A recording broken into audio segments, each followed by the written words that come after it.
today once the decision is reached. The next item of business is a debate on motion number 4340 in the name of Joanne Lamont on Scotland's future. Members who wish to take part in the debate should press the request to speak buttons now.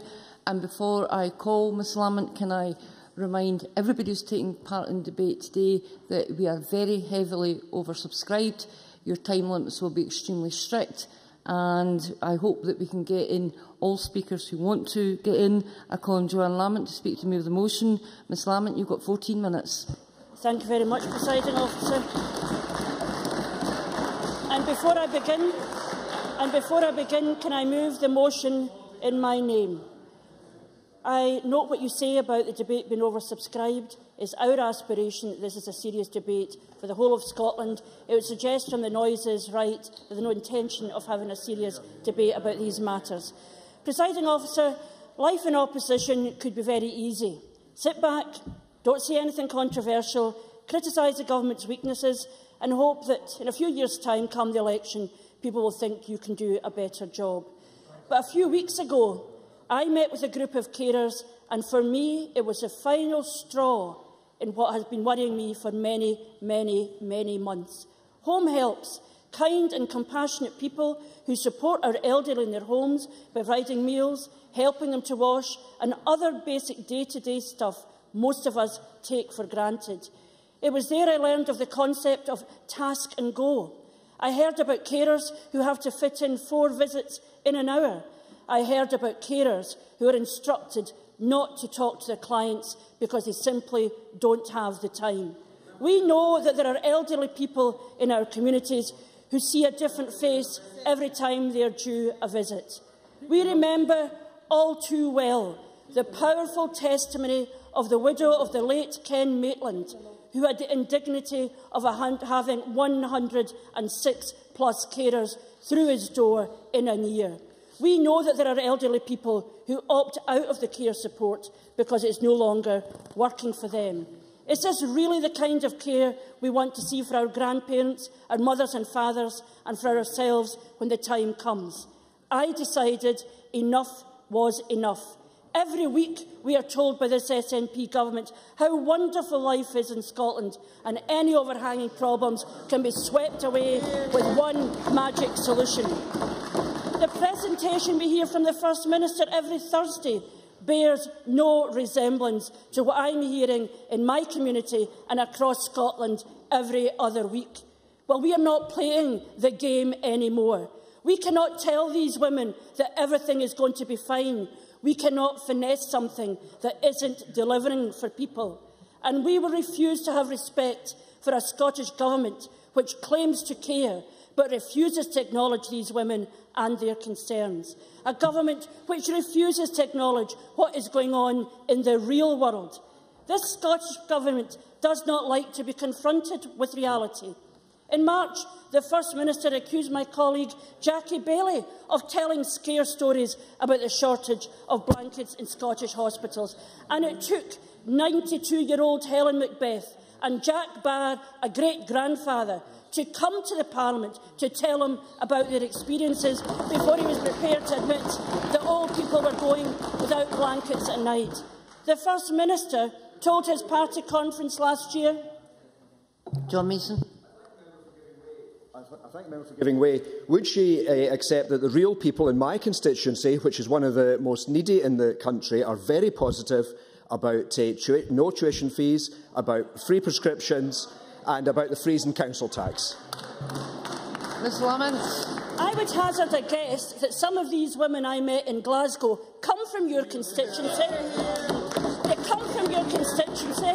It is no comfort to them to tell them it is fantastic when every day of their lives they know that it's not. And they asked me, how can this go on? How is this allowed to go on, that we create these kind of circumstances in our communities? He might want to hide from it, but he should listen to people across our communities who are telling us something different.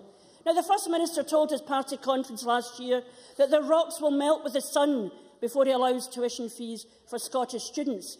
He didn't say, unless you're a part-time student or a graduate. He didn't say the rocks will melt with the sun before he cut the bursaries of Scotland's poorest students by nearly £900. He didn't say the rocks will melt with the sun before he let the number of people going to college drop by 18,000. He didn't say any of these things. He let Mike Russell go ahead and make all of these things happen in what is probably the single biggest betrayal of Scotland's young people. But it can't be finessed. It can't be wished away. It can't be spun. This can't be explained with a selective use of statistics. This is what is happening in the real world, and the SNP government refuses to acknowledge it. Mike Russell, the man who penned that great work, Grasping the Thistle. Fiona MacLeod. On that point, I wonder if Ms Lamont would like to tell us what she would reply to NUS Scotland when they say that they are deeply concerned by any suggestions of a return to tuition fees for Scotland's students. When they say in an email to us all this morning, it is clear that Scotland as a country and as a society values the principle that access to education should be based on the ability to pay and not the wealth to pay. Ms Lamont. Ms Lamont. And I would say to the NUS, is it right that students who can't get a place in an FE college are to pay the price of Mike Russell's policies? We do no students a service. We do them a grave disservice by implying that one set of students is more important than another. But this is a man, that great work, Grasping the Thistle, where he tells us of his plans to privatise the NHS and informs us that Scotland's real problem with the union is that we get too much money out of it. He says that they're literally killing us with kindness. Now, we don't agree with Mike Russell on many things, but for those of you who weren't watching Labour Party conference this week and going on Twitter, let me read this passage to you from Mr Russell. Put bluntly, universality now drags down both the quality of service to those most in need and the ability of government to provide such services. However, our political parties do not have the courage to address this issue for fear of losing votes. Mike Russell.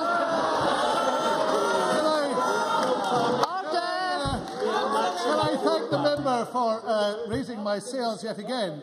I am more than prepared to say today my experience of the recession and of the loss of 25,000 university places south of the border makes me believe I was wrong.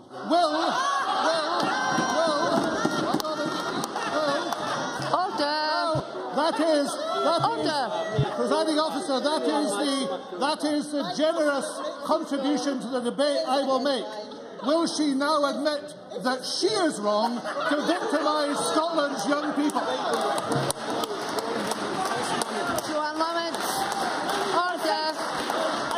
I think the real difference was that when he wrote the book, he opposed Alex Salmond. He now relies on his patronage.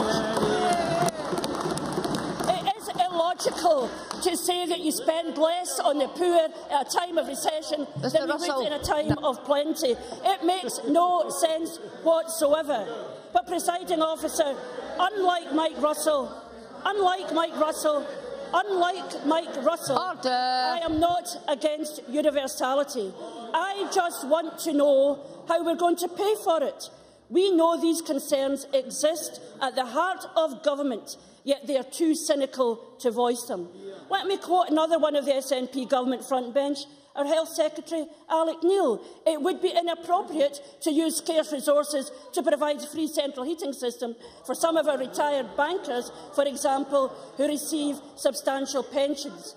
A perfectly reasonable proposition, but one at odds with his Deputy First Minister, who claims that she does not believe in means testing, even though she was a Cabinet Secretary in charge at the time. And if Nicola Sturgeon is serious about universality, I look forward to her reversing the means testing and the education maintenance allowance, which cuts off at £20,000. I look forward to extending universality into dental treatment. I look forward to her ending hotel charges in care homes. I look forward to her withdrawing the bill which increased means testing and legal aid. And I look forward to finding out where she's going to find the money to pay for it all. Because we have a Deputy First Minister who decries anyone who challenges her definition of universality, while we have a First Minister who has never met a tax he doesn't want to cut. We know these things are not consistent, they are incompatible, yet this dishonest government continues the myth that in an independent Scotland we could have Scandinavian welfare while cutting tax to a level that would make Mitt Romney blush. And Alec Neil is right about one thing. He's right about one thing. We do have scarce resources. £3.3 billion is still to be removed from the Scottish budget. And I agree with the SNP that the Tory government is cutting too far and too fast. But the reality is those cuts will have to be addressed. Now, Nicola Sturgeon last week invented a Labour Cuts Commission. But what precisely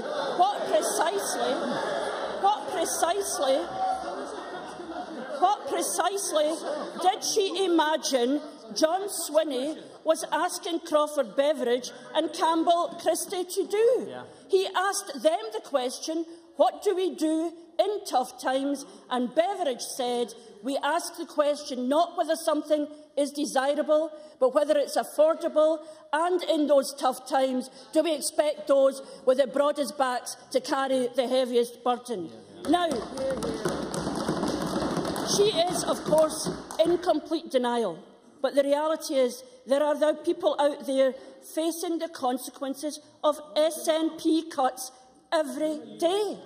You may think it is funny, but if you're a care worker or a mother worried about the quality of her child's education, if you've got a young person who can't get access to college, it is not funny, it is not imagined, it is the real world. So why are they going to try, how are they going to protect, and who are they going to put the burden on? Last year, the Christie Commission report, commissioned by John Swinney, warned, quote, that contentious issues such as the continuation of universal entitlements must be considered openly and transparently, rather in the current polarised terms. I urge the SNP to listen to the man who responded to their request and set up that commission, because it seems that in Scottish politics, it just isn't possible to consider these debates openly and honestly. The debate has been closed down because it suits some people to keep it polarised. Mr Crawford. Cannot be the only something-for-nothing country in the world. Which people in Scotland was she referring to? Joanne Lamont. The fact of the matter is, the people I described, who are living with the consequence of your cuts, are paying the price for you pretending that everything is dead straightforward. Everybody pays a price, but in tough times, it ought not to be the weak and the vulnerable. It should be those of us with the broader backs. Because I believe that this is in the national interest. The easy option for me, as Leader of the Opposition, would have been to sit back, put my fingers in my ears and pretend that we can afford to pay for everything forevermore. However, I care too much about Scotland to do that. I care too much about public services to let them bleed to death. The debate I called for is not about universality versus means testing. It's about what we can and cannot afford. It is about affordability, it is about sustainability, and it is about how we protect those most vulnerable in these tough times. So what the SNP have to say on universality will be of little comfort to young people from poor backgrounds who cannot get a place at college, older people faced with declining standards of care. The members in the last 30 seconds. Jobs. The SNP do not have a basic understanding of fairness. That is the reality. Is it fair? And in my time I can only give one example. Is it fair that a mother has to pay £5 a day for the breakfast club and £11 a day for the after-school club just to ensure that she can get to work? The reality is We need an open and honest debate, and as long as the SNP close this debate down, have a false argument about what the challenges are, being denial about the cuts that they are implementing now, the people who pay the price for that are the people across Scotland who do not have the powerful table, sitting at the table with Alex Salmond to listen to his ear. The poor people in their communities, families working, concerned, they have the right to have their voices heard, and there is an obligation in this government to respond to them. I now call on Nicola Sturgeon to speak to and move Amendment 4340.4 in the name of Ms John Swinney. Ms Sturgeon, you've got a strict 10 minutes. Presiding Officer, it's always good to start on a note of consensus, so let me kick off with something I agree with Joanne Lamont about. We do have big questions to ask and to answer about the future of Scotland, about the kind of country we want to be. So I don't criticise Joanne Lamont for asking the questions. But unlike her friends on the Tory benches, I do take issue with the conclusion she has reached. It's a conclusion that has its roots in the deeply misguided belief of Labour that this Parliament should be responsible for divvying up the national cake but have no power to influence the overall size of that cake. It's a conclusion that puts at risk many of the hard-won social policy victories of this Parliament. Policies like free personal care for the elderly, policies like the council tax freeze that just 5 months ago was backed by Labour when they promised to continue it for the next 5 years. Presiding Officer, we've had Nick Clegg apologising for breaking his promises in government. Labour must be the first party on record to manage to break its promises from opposition. You know, it would be funny if it wasn't so tragic. It beggars belief that a Labour leader would reach the conclusion that the best response to Tory cuts is to take away benefits and opportunities from pensioners, from the sick, from families already struggling to make ends meet, and from working-class kids who aspire to a university education. On that point, I'll take an intervention. Joanne Lamont. I wonder if she thinks Campbell Christie is a Tory. That's the first point. The second point, the responsibility of government, regardless of the size of the cake, is to make sure it's distributed fairly. And by any test, her decisions of her government, and it's not good enough to say we haven't got the powers. You still have the responsibility. The cake is that size. You need to answer why it's not distributed fairly. Nicola Sturgeon. I'll come on to the choices we should be able to make. But firstly, let's remind ourselves of how Joanne Lamont described policies designed to take pressure off household budgets, designed to give our elderly people dignity and peace of mind, designed to ensure that education is not the preserve of the wealthy but open to all who have the ability to learn. She called all of these policies part of a something-for-nothing culture. What an insult to those who work hard, pay their taxes, save what they can and simply expect that their government gives them something back in return. Yes, I'll take an intervention. Rhoda Grant. Does the Cabinet Secretary believe it's dignified to lie in a hospital bed without a blanket? Cabinet Secretary. Labour are arguing that we should remove personal care, free personal care from our elderly. I will take no lessons in dignity from anybody on that side of the chamber. Now, Labour, here's the lie, because Labour tries to say it's all about making the well-off pay more. It's about people like her and me. Well, let me tell Labour the truth.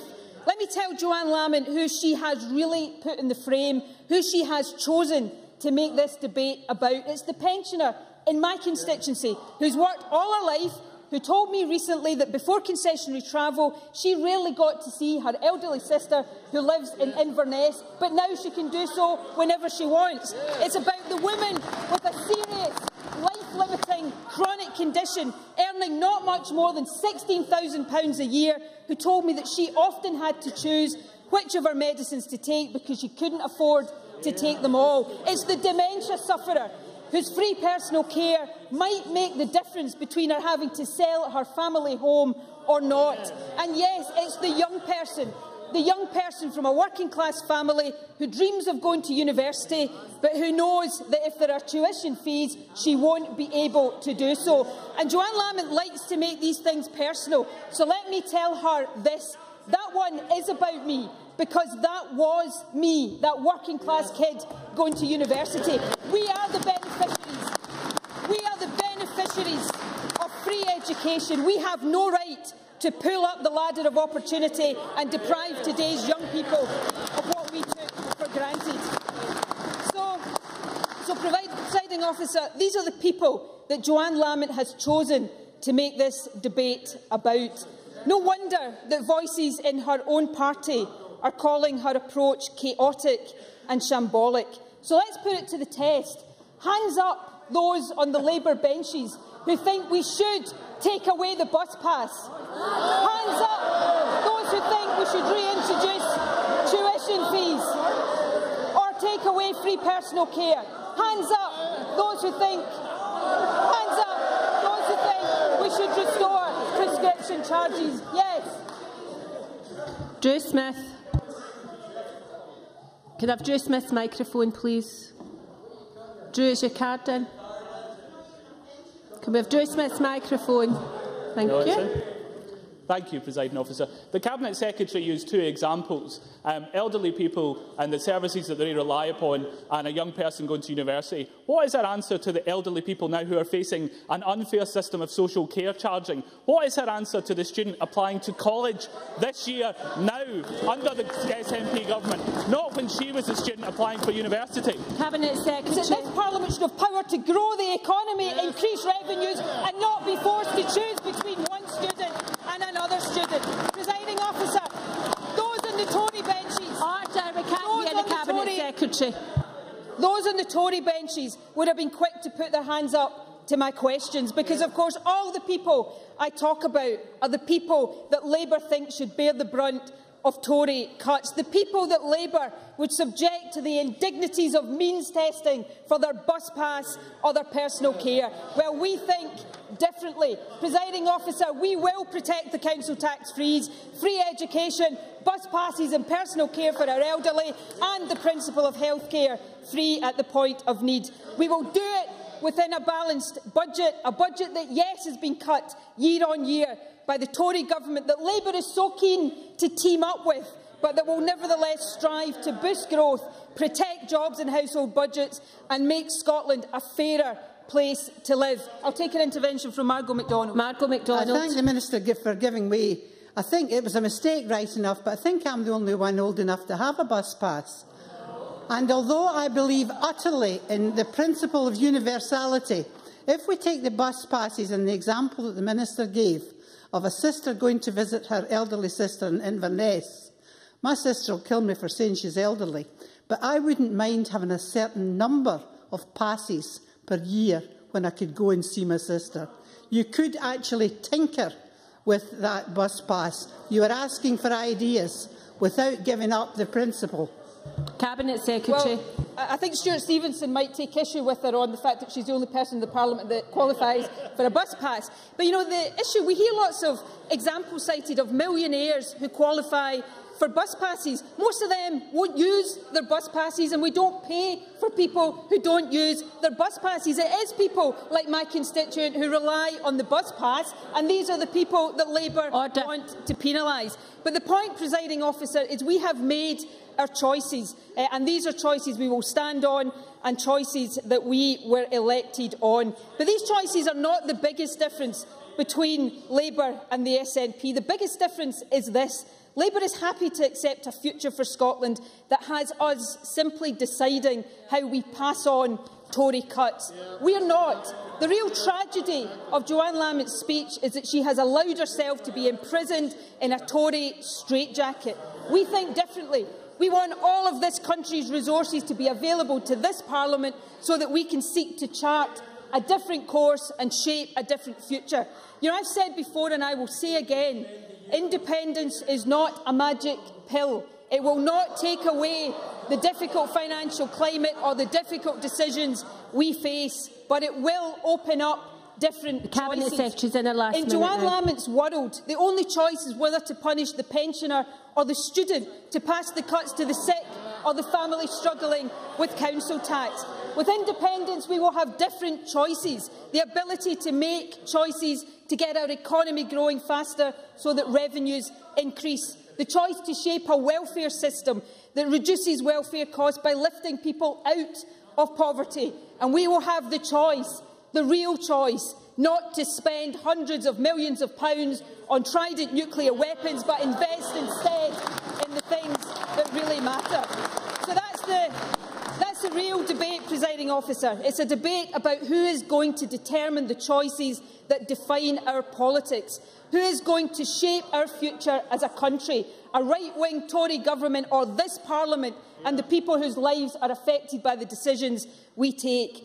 I know it wasn't Joanne Lamont's intention, but I've no doubt that her interventions last week will lead many more people to the latter option, to the conclusion that our own destiny should be in our own hands, the conclusion that Scotland will be better off independent. I move the amendment in John Swinney's name.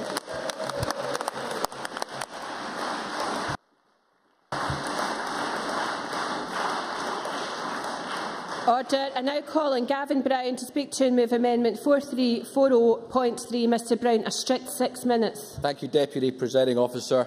The Deputy First Minister began her speech in a note of consensus, so let me begin my speech in a note of consensus too.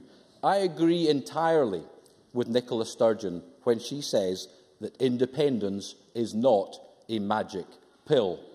It is nothing of the sort. But today, normally not so early in a debate, Deputy Presiding Officer, but he's been desperate. He's been desperate to get in on every speaker so far. So on that basis, I'll take Mr Finlay. Neil Finlay. I wonder if the magic pill he's talking about is the same one that they're giving to prisoners in jail for their conjugal rights. Gavin Brown. Nothing to comment on that one, Deputy Presiding Officer. I'm genuinely stumped on that one.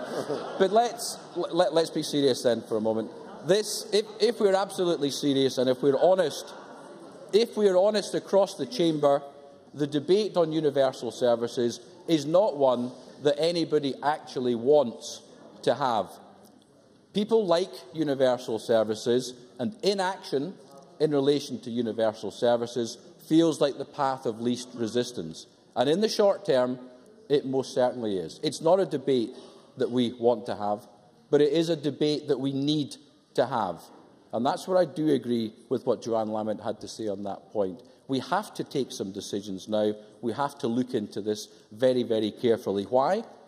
Firstly, because universal services cost substantial sums of money. Audit Scotland, in their report last year, said that the combined cost of free personal care, eye tests and travel cost around £870 million a year and rising. That's not to say that this party or any party in this chamber wants to get rid of any of those fees. Let's make that absolutely clear, because that was put forward by the Deputy First Minister. What it does mean, though, is that we look at how they operate, we look at perhaps the age limit or some of the criteria to make you eligible for it. That does not mean you automatically want to get rid of them.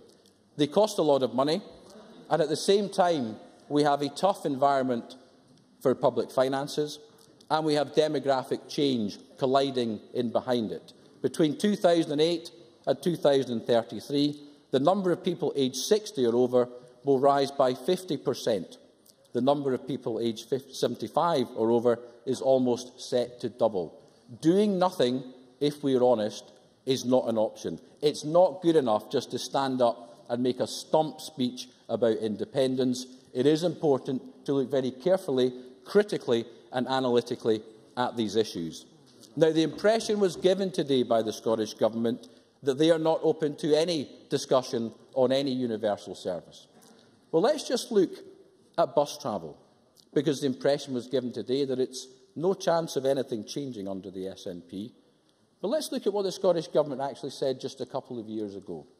In the Scottish Government's own review of the Scotland-wide free bus travel scheme from 2009, They concluded this: there may be a case in the future for examining the value of money of concessionary travel for those passengers over the age of 60 in full-time employment.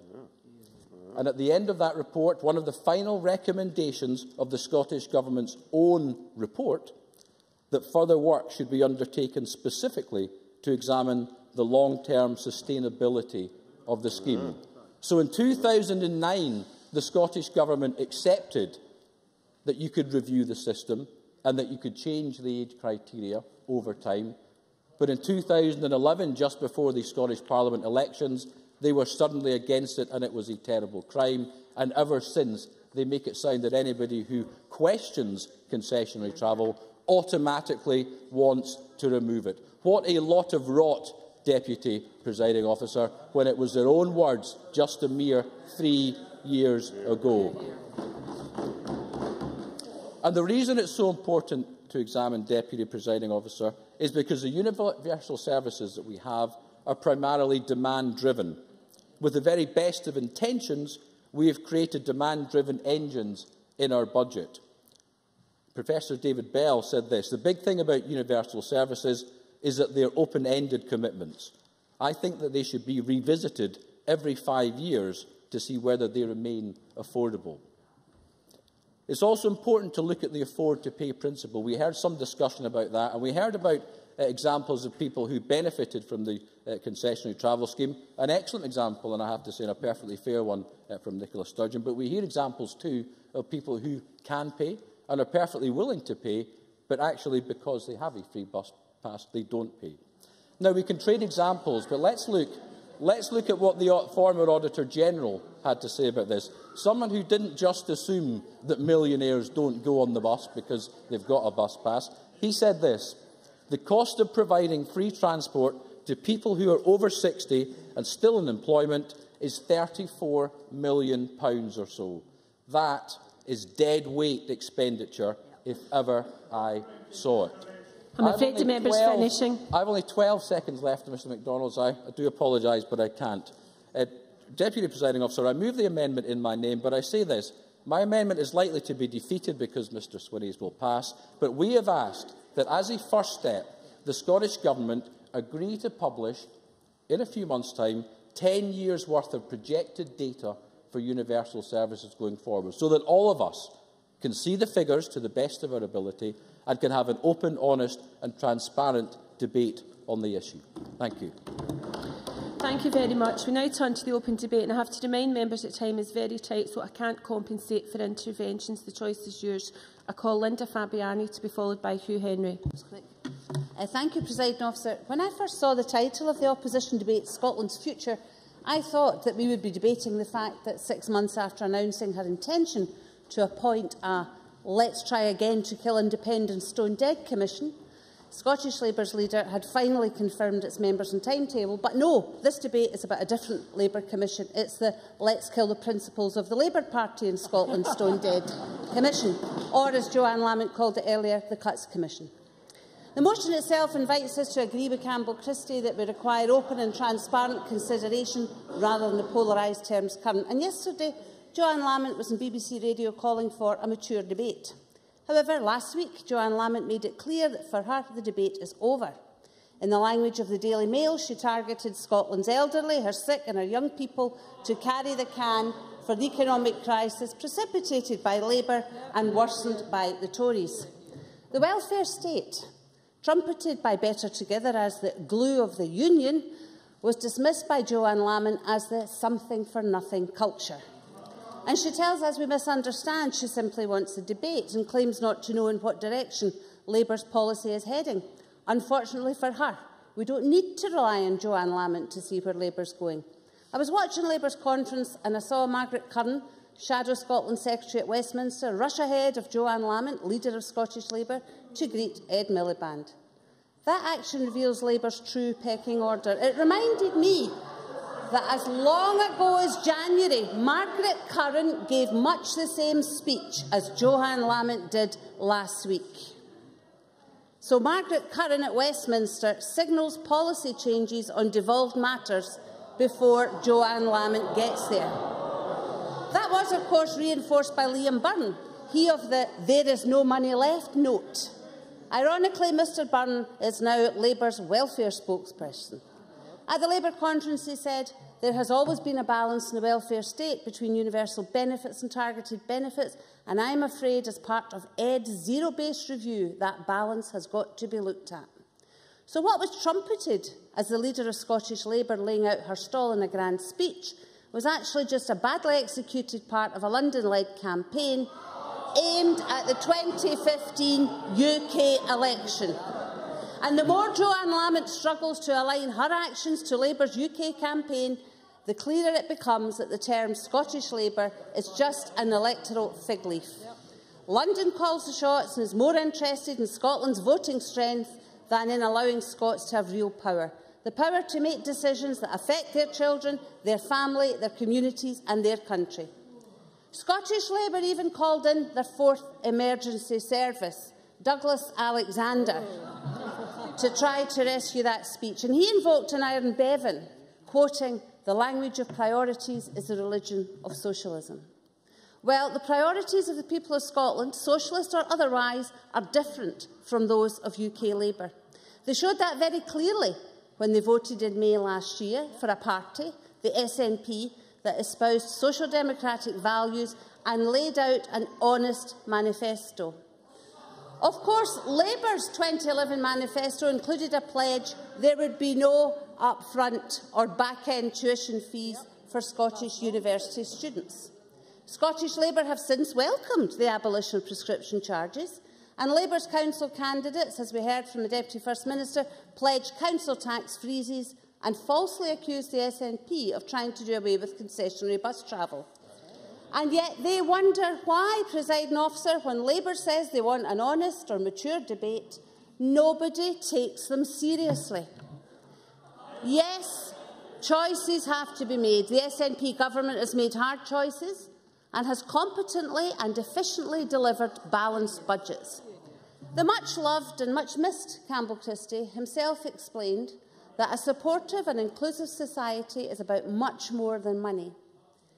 He said, "People say we can't afford things now, but in 1948 we couldn't afford the NHS and the pension schemes, but we did it." It's about the common good. It's not about people wanting something for nothing. That's not to pretend there's no crisis. Of course there is. So much for the union dividend. But to deal with it properly and to make choices and decide priorities and maintain these values that Scotland holds dear, we need power over all aspects of tax and welfare. Whatever the outcome of the 2015 election, Labour cannot or will not deliver. The Better Together parties want to maintain the status quo, Westminster business as usual, extracting maximum benefit from Scotland for the UK Treasury. If we follow Labour's line, the price will be wholesale withdrawal of benefits from low-paid Scots and a bloated bureaucracy to enforce means testing. Who would have thought, Presiding Officer, all these years of the working people's struggle, that the best the Labour Party could offer would be an end to universal benefits and one-nation conservatism? The only way to get the powers this Parliament needs and to sustain Scotland's values is by a resounding yes to a Scotland with the full powers of independence. I support John Swinney's amendment.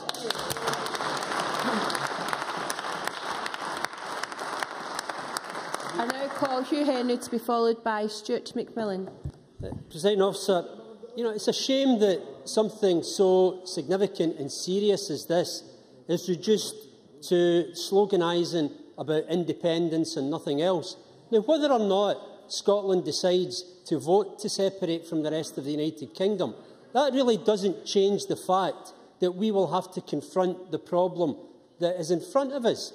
And it doesn't change the fact that we will have to face up to some hard realities. And, it's worth getting something clear from the start, because the SNP are attempting to pose this as they favour universalism and everybody else is against universalism. Well, the SNP is not in favour of universalism. The SNP hasn't advocated universalism for housing benefit.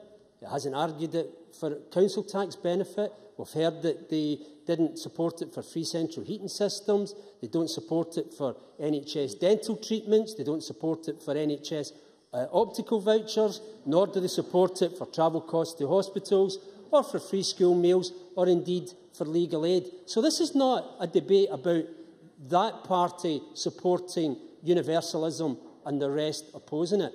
This should be a debate about what we as a country see as our priorities and how we use our resources to tackle those priorities. Do we as a country see the priority to say that we believe in doing something for the sick, for the disabled, for the disadvantaged? Do we as a country believe that it is right to skew resources in favour of those who are least well able to look after themselves? Or do we as a country say that the easiest thing to do is to give everyone in this chamber more money through a council tax freeze, more money through free prescriptions, more money in every other way? Because, do you know... Yeah, I'll take you. Annabel Ewing. Annabel Ewing. In light of what he has just said, what is the position of Glasgow City Council, who promised a 5-year council tax freeze in May of this year? Hugh Henry. Exactly the same position, indeed, as my own council in Renfrewshire in the campaign for the election, saying the same. The reality is that if they don't freeze the council tax for 5 years, they will be financially penalised by this SNP government. And they had to face a very, very hard choice. Were they willing to make the elderly, the poor, the sick and the disabled pay even more because of that? And they decided pragmatically and correctly that no, they couldn't do it. Because what is the reality? No, thank you. What is the reality of what's happening in our councils across the country? And I can only speak from my own personal experience in Renfrewshire, and indeed the ex-leader of Renfrewshire Council, Derek Mackay, is sitting there as well. Under this SNP government, that council in 2010 was having to face £75 million of savings targeted over 3 years, and indeed, or cuts rather, and indeed it's got even worse. They produced what they termed a difficult choices consultation, and they decided that in order to do all these things that are so good for everyone in this chamber, they would have to cut £300,000 from home care services. They would have to cut £175,000 for care homes for older people. They would have to cut social work budget by £743,000. And the reality was, this universalism, do we believe in universalism? Well, do we believe in universalism for those that rely on community alarms, who were having to pay more money for those services? Do we believe in universalism for the older people who attend and get meals at day centres, because we were asking them to pay more money every day to get those facilities? Do we actually believe in universalism for those who need extra care and get housing meals, because we were putting up their charges by £7 per week? Do we believe in universalism for those for those disabled people or people with learning disabilities who need transport to learning to day centres? We decided in Renfrewshire, when Derek Mackay was leader of the council, to charge them £2.50 a day so that people like me could get my council tax freeze. Is that fair? Is that humane? Where is the universalism? Oh, Mr Mackay. Derek Mackay. Can I thank Mr Henry for giving way? And he's obviously cited the consultation that councils have carried out, and in this particular case, Renfrewshire's. Is he also aware that in outlining the choices to communities, they were asked whether it was SNP policy or not, do they support the council tax freeze? And in light of all of that information, the public of Renfrewshire still chose a council tax freeze. Hugh Henry, 30 seconds. This would be the same Derek Mackay who voted to give free school meals to the school that his child attended while cutting all the other services. You know, he can afford it. This debate debate should be about the priorities for those who are least well off, and you have shown that you have no care and compassion for those people.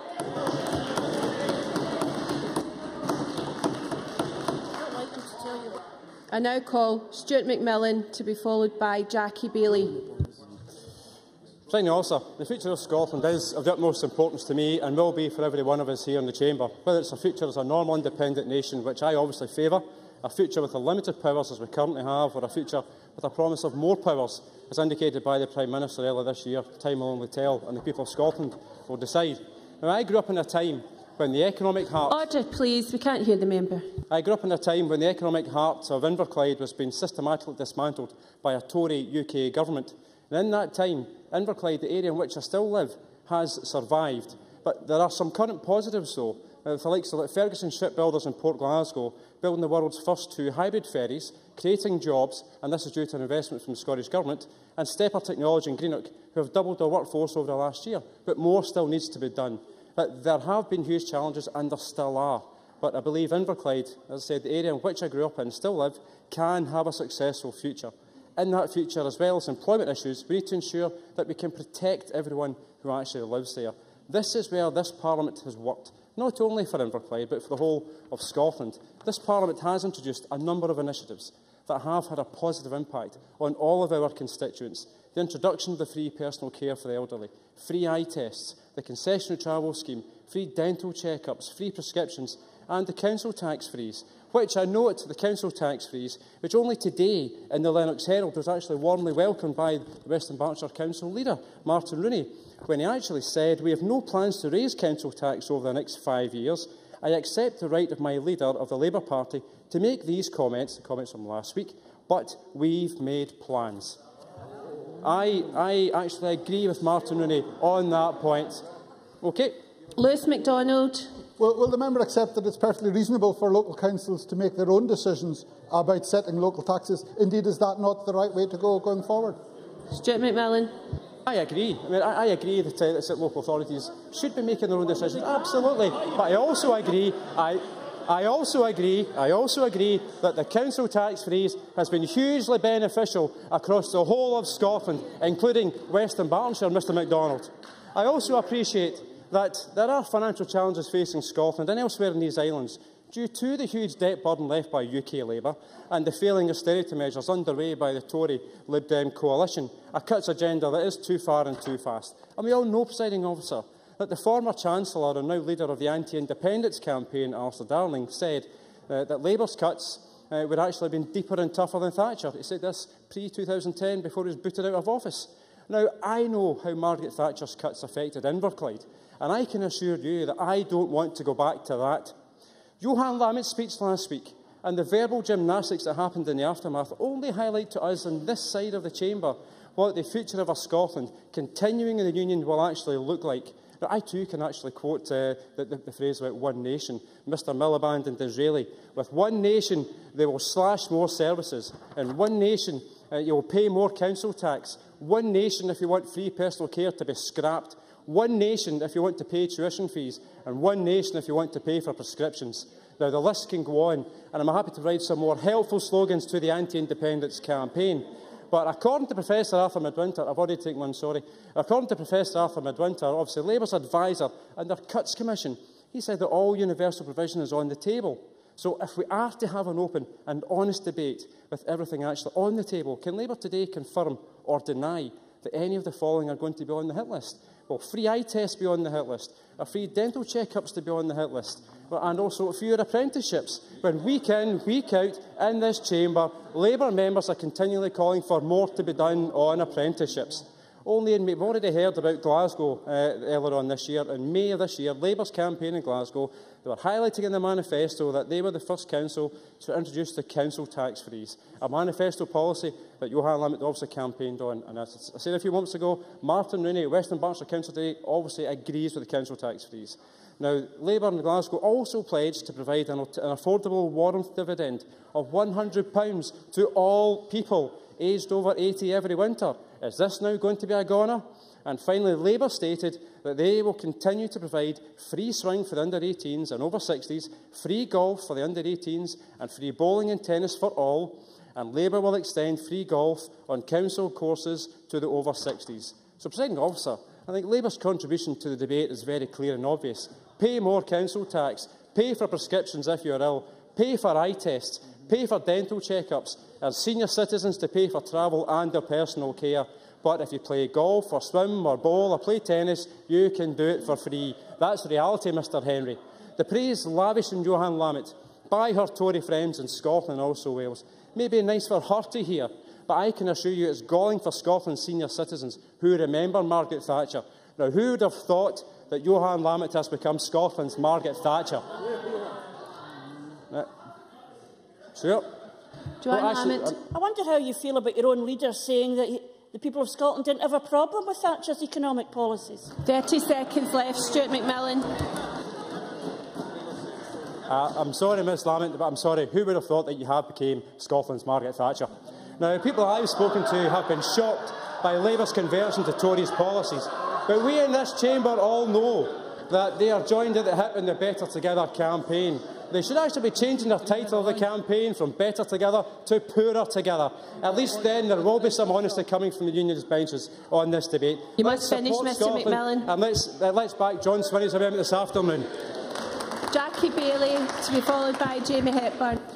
Presiding Officer, we have faced many challenges in this Parliament before, but we did so secure in the knowledge of year-on-year budget uplifts and a trend of increasing resources. But times have changed, and we all know that. The economic forecast remains bleak, unemployment is rising and remains persistently above the rest of the UK in percentage terms. There are 30,000 fewer public sector workers, and our public services are under enormous strain. This isn't about talking Scotland down. This is about recognising the reality of the situation we face in our communities across Scotland. Now, over the next few years, our budget is likely to fall by £5.5 billion. So far, we've managed to save about 25% of what's required. Now, that doesn't take a genius to work out that 3/4 of the cuts are still to come. Meanwhile, out in the real world, families are actually squaring up to that challenge with their own household budgets, looking at what they need rather than what they want, considering what is essential rather than what is desirable. And it is time that this government did the same. We do need an honest debate, explicit about the choices we make, and not let things happen by default. At the heart of the debate is the question of social justice, the issue that brought many of us into politics and motivates many of us across the chamber to this very day. That doesn't diminish because you have a debate about universal versus targeted provision. It's false for the SNP to propose one as somehow being against the other. It is so much more complex than that. Most mature countries have a mix of universal and targeted social policies. And the truth is that many will have systems of targeting within a universal framework with extra benefits afforded to low-income groups. I give way to Margaret MacDonald. Margaret MacDonald. I thank the member. I know she's under pressure. I think there's at least two of us on this side agree with you absolutely in principle. And we have to accept that just now we're making the best of a bad job. But you did say that we were promised the same as we've got for about 20 years. Now do you see why people want to vote yes in the referendum? Jackie Baillie. The problem I have with that premise is that this government argues that somehow things will be better if you vote for independence. There are people suffering now. They are absent from dealing with people suffering now. When you consider that the NHS largely functions as a universal benefit, free at the point of need and everybody receiving a service, you also need to consider that parts of it aren't universal. NHS dental treatment is means-tested. Optical vouchers to get your glasses, means-tested. Travel to hospitals, means-tested. And that's just to name a few. So let me touch on free prescriptions. The cost of making prescriptions free was £57 million last year, projected to rise to £61 million next year. That's enough to pay for the salary of 2,000 nurses. That's the choice.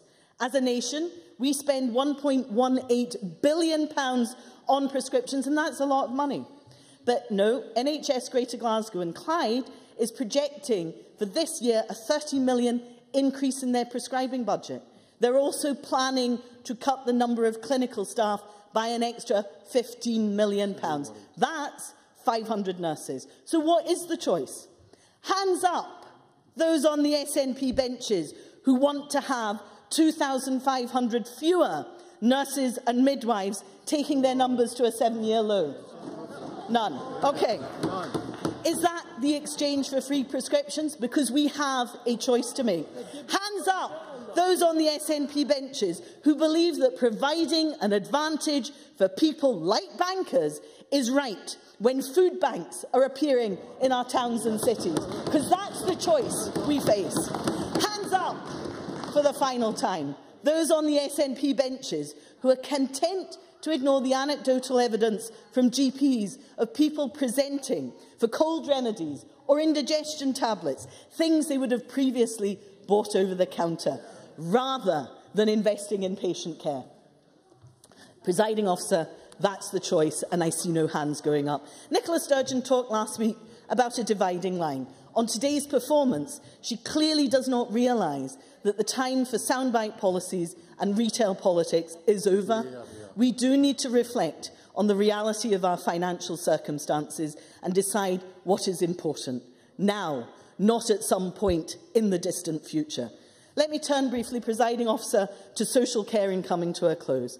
Local government is shouldering the burden. They have been past 83% of the Scottish Government budget cuts. Yet these are the very people that we expect to deliver on the increasing demand for social care. For the first time, people are paying for essential services, home helps, community alarms, aids and equipment for the disabled. In some cases, the cost has risen by 50% in the last 3 years. And there is a real postcode lottery of care. Different charges, different eligibility criteria, and a system of rationing that sees 15-minute care visits as ticking the box. That's not social justice. That's the consequence of the choices made by the SNP government. We all say we believe in social justice. Well, we need to have the courage to deliver it. In times of scarcity, it is essential that our resources are targeted at people facing the biggest challenge. Let me leave you, presiding officer, with this very quick quote. The current and future challenges we face could, if not properly responded to, threaten the fabric of social cohesion in Scotland. The words of Campbell Christie. This government cares about division, derision and denial. That's their motto, and the people of Scotland deserve better. Before I call Jamie Hepburn, I have to say that speeches must be 6 minutes, or the presiding officers will need to use the nuclear option of cutting off, or we'll have to drop people out of the debate. Jamie Hepburn, to be followed by Willie Rennie. Presiding officer, and can I say I very much welcome today's debate. I have to say, presiding officer, I was very surprised to see, given the reaction to Joanne Lamont's speech last week, not least within our own party, and I was watching very closely to see the reaction to her speech today, and I can't see that it was universally welcomed across our own backbenches.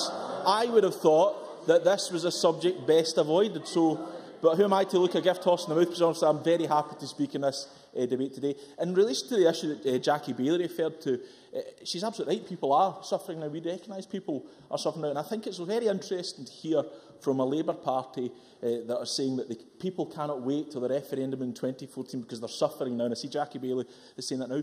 Why then have they established a commission that's going to come up with all these solutions to help people who are suffering now that's not going to report till 2015, 1 year after the referendum?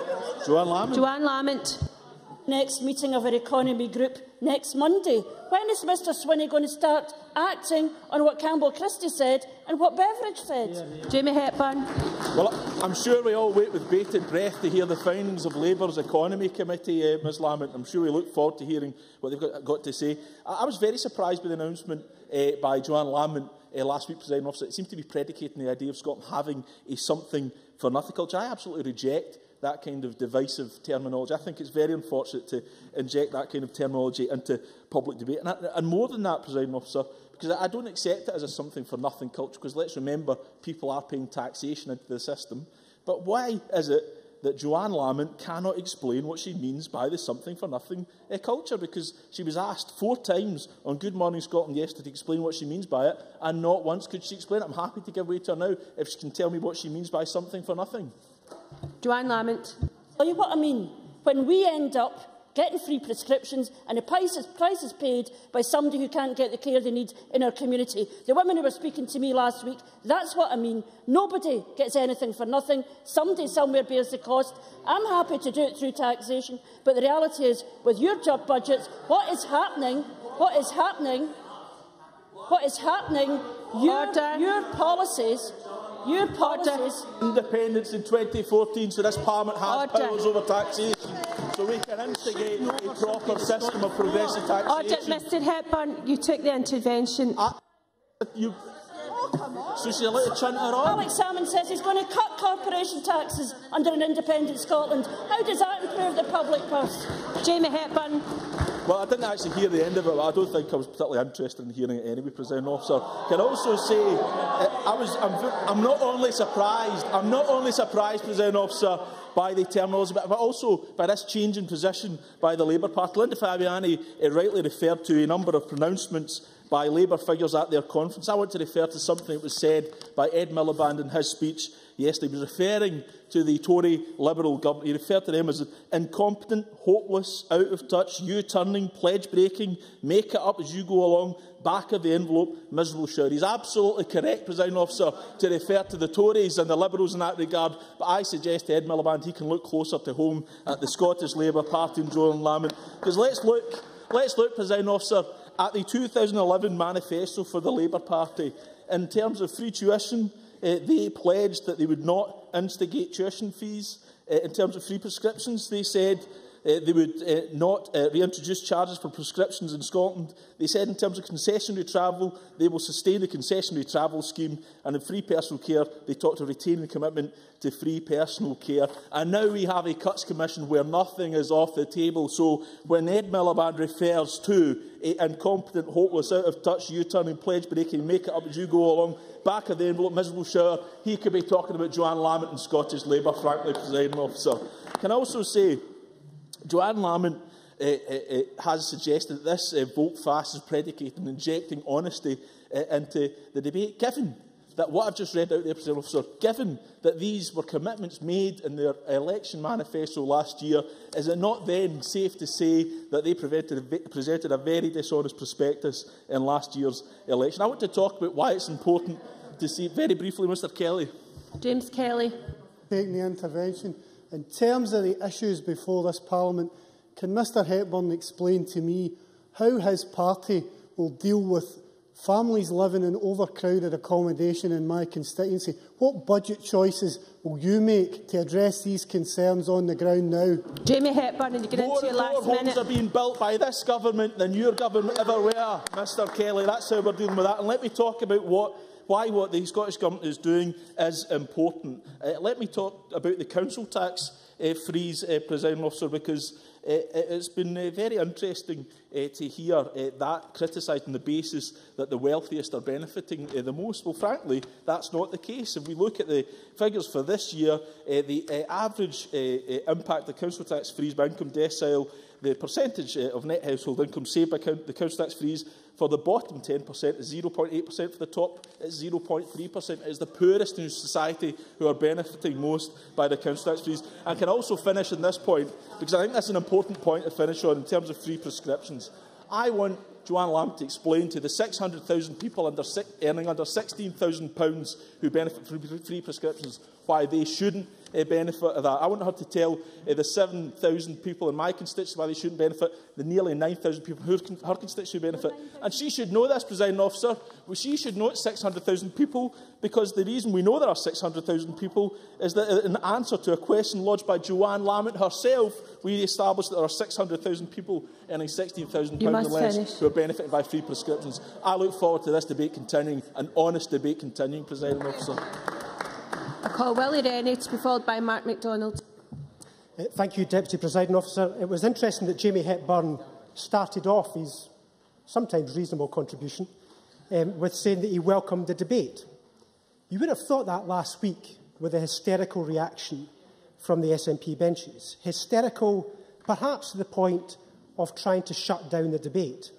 And that's very interesting in the context of the fact that it's the two reports that the SNP Government Commission, the Independent Budget Review and the Christie Commission asked for a non-polarised debate, asked for transparency, as Gavin Brown has suggested, on the costs of universal benefits, but also it said, the Independent Budget Review also said, that the universal benefits were commendable, but simply maybe no longer affordable, may no longer be affordable, called for a debate. Now, I'm pleased that Jamie Hepburn now thinks there should be a debate, because I think there should be one as well. Now, that doesn't mean that we are against universal benefits. Liberal Democrats, together with our colleagues in the Labour Party when we were in government together, delivered many universal benefits: dental and eye checks, free personal care, tuition fees, I'll whisper that one, bus passes. We delivered many of these universal benefits together. It wasn't the SNP that did those, although you wouldn't think that now. It was us together that delivered those things. So we're not against universal benefits in principle. The principle is not about universalism. The principle is about the wider benefit. What benefit do you get from the investment? It's got to be evidence-based. Now, if you take, for instance, some of the big challenges we've got big challenges on health, one of the sickest nations in Europe. We need to tackle that. We've got big challenges on life chances, people on social mobility. We've got huge challenges on the climate and climate change, and also on demographics with the ageing population. To me, those are the principles that we should be addressing. Those are the big goals that we should be trying to deal with. And if you look at eye checks, for instance, there was a report by the Association of Optometrists, and you might say they would say this anyway, but they've got some excellent figures in there that the cost of poor sightedness is around about £2 billion a year. Now, free eye checks costs around about £30 million. But the return that you get is in the order of £400 million, because there's an extra 300,000 eye tests a year. Now, that's a good thing to have. It's the wider benefit of preventative health. Now, I think that's the principle, is about preventative health. It's not really about universalism, because it actually helps deal with a greater goal. And if you look at things like life chances, I mean, the tax thresholds that we are changing at Westminster, that's all about taking a whole lot of people out of tax altogether, people on the lower income scales. That's a good thing, good social good, to try and improve social mobility. If you look at nursery education, which on 2-year-olds we're failing miserably here in Scotland. In England, 40%. In Scotland, only 1% of 2-year-olds. It's the most disadvantaged in England that are getting support, 1% only up here. I want them to do more, and I welcome Nicola Sturgeon's remarks on that last week. If you look at the pupil premium we're doing down south as well, based on free school meal entitlement, a whole lot of people from disadvantaged backgrounds are getting extra support. To me, that improves life chances. On climate change, the insulation programmes, irrespective of income, because we've got a big challenge on the climate, that's where the investment should go. It's not just about universalism. So in some ways, the debate, although welcome, is actually not about universalism versus not. That's what Jackie Bailey was referring to. It's really about what other goals are we trying to achieve. Free personal care. Yeah, I'll give them. Go on. Linda Fabiani. I'm interested in what Willie Rainey is saying, Presiding Officer, because I know that in the Campbell-Christie report he did talk about trying to alter the silo mentality. And I wonder if he would agree with me that picking out random statistics, as happens with the Labour group in these debates, is really doing down what they're saying themselves, because we should be looking at the whole cost of things. We should be looking at the whole cost of society and the net cost, rather than picking random figures out of the air. Willie Rennie. I was trying to make an elevated contribution to this debate, but I struggle with interventions like that because I think all parties are prone to selective statistics. We need to be careful when we accuse other people of doing so. Margaret MacDonald, would you contribute? I thank the member very much indeed. Yes, we should talk about universality as opposed to targeted if we're talking in principles. But if there is an urgency, we must look to see how we can cut our coat according to our cloth. And there shouldn't be any disagreements in this chamber over that. But having to choose between elderly people in care and children who need looked after is an odious choice. And it's one of the reasons why I will look at getting universality as soon as possible. I'll also look, incidentally, at putting a charge on some services that can be recouped through income tax. 40 seconds. I mean, that's a really good contribution. I'll try and make the rest of my elevated contribution within 40 seconds. The big problem I have is on the council tax freeze. I cannot understand how they've dressed this up, this universalism, around about equity. If you look at the sustainability document, the government economic strategy, about cohesion and solidarity, great principles, but actually I'm not sure how the council tax freeze fits within that. How can Fred Goodwin getting a discount of £3,000 be of benefit to the wider community? That's one of the ones I have a big issue with and we need to debate around. But universalism itself is not the principle. The big issue is around what benefit you get from the investment that you make. Thank you. Many, many thanks.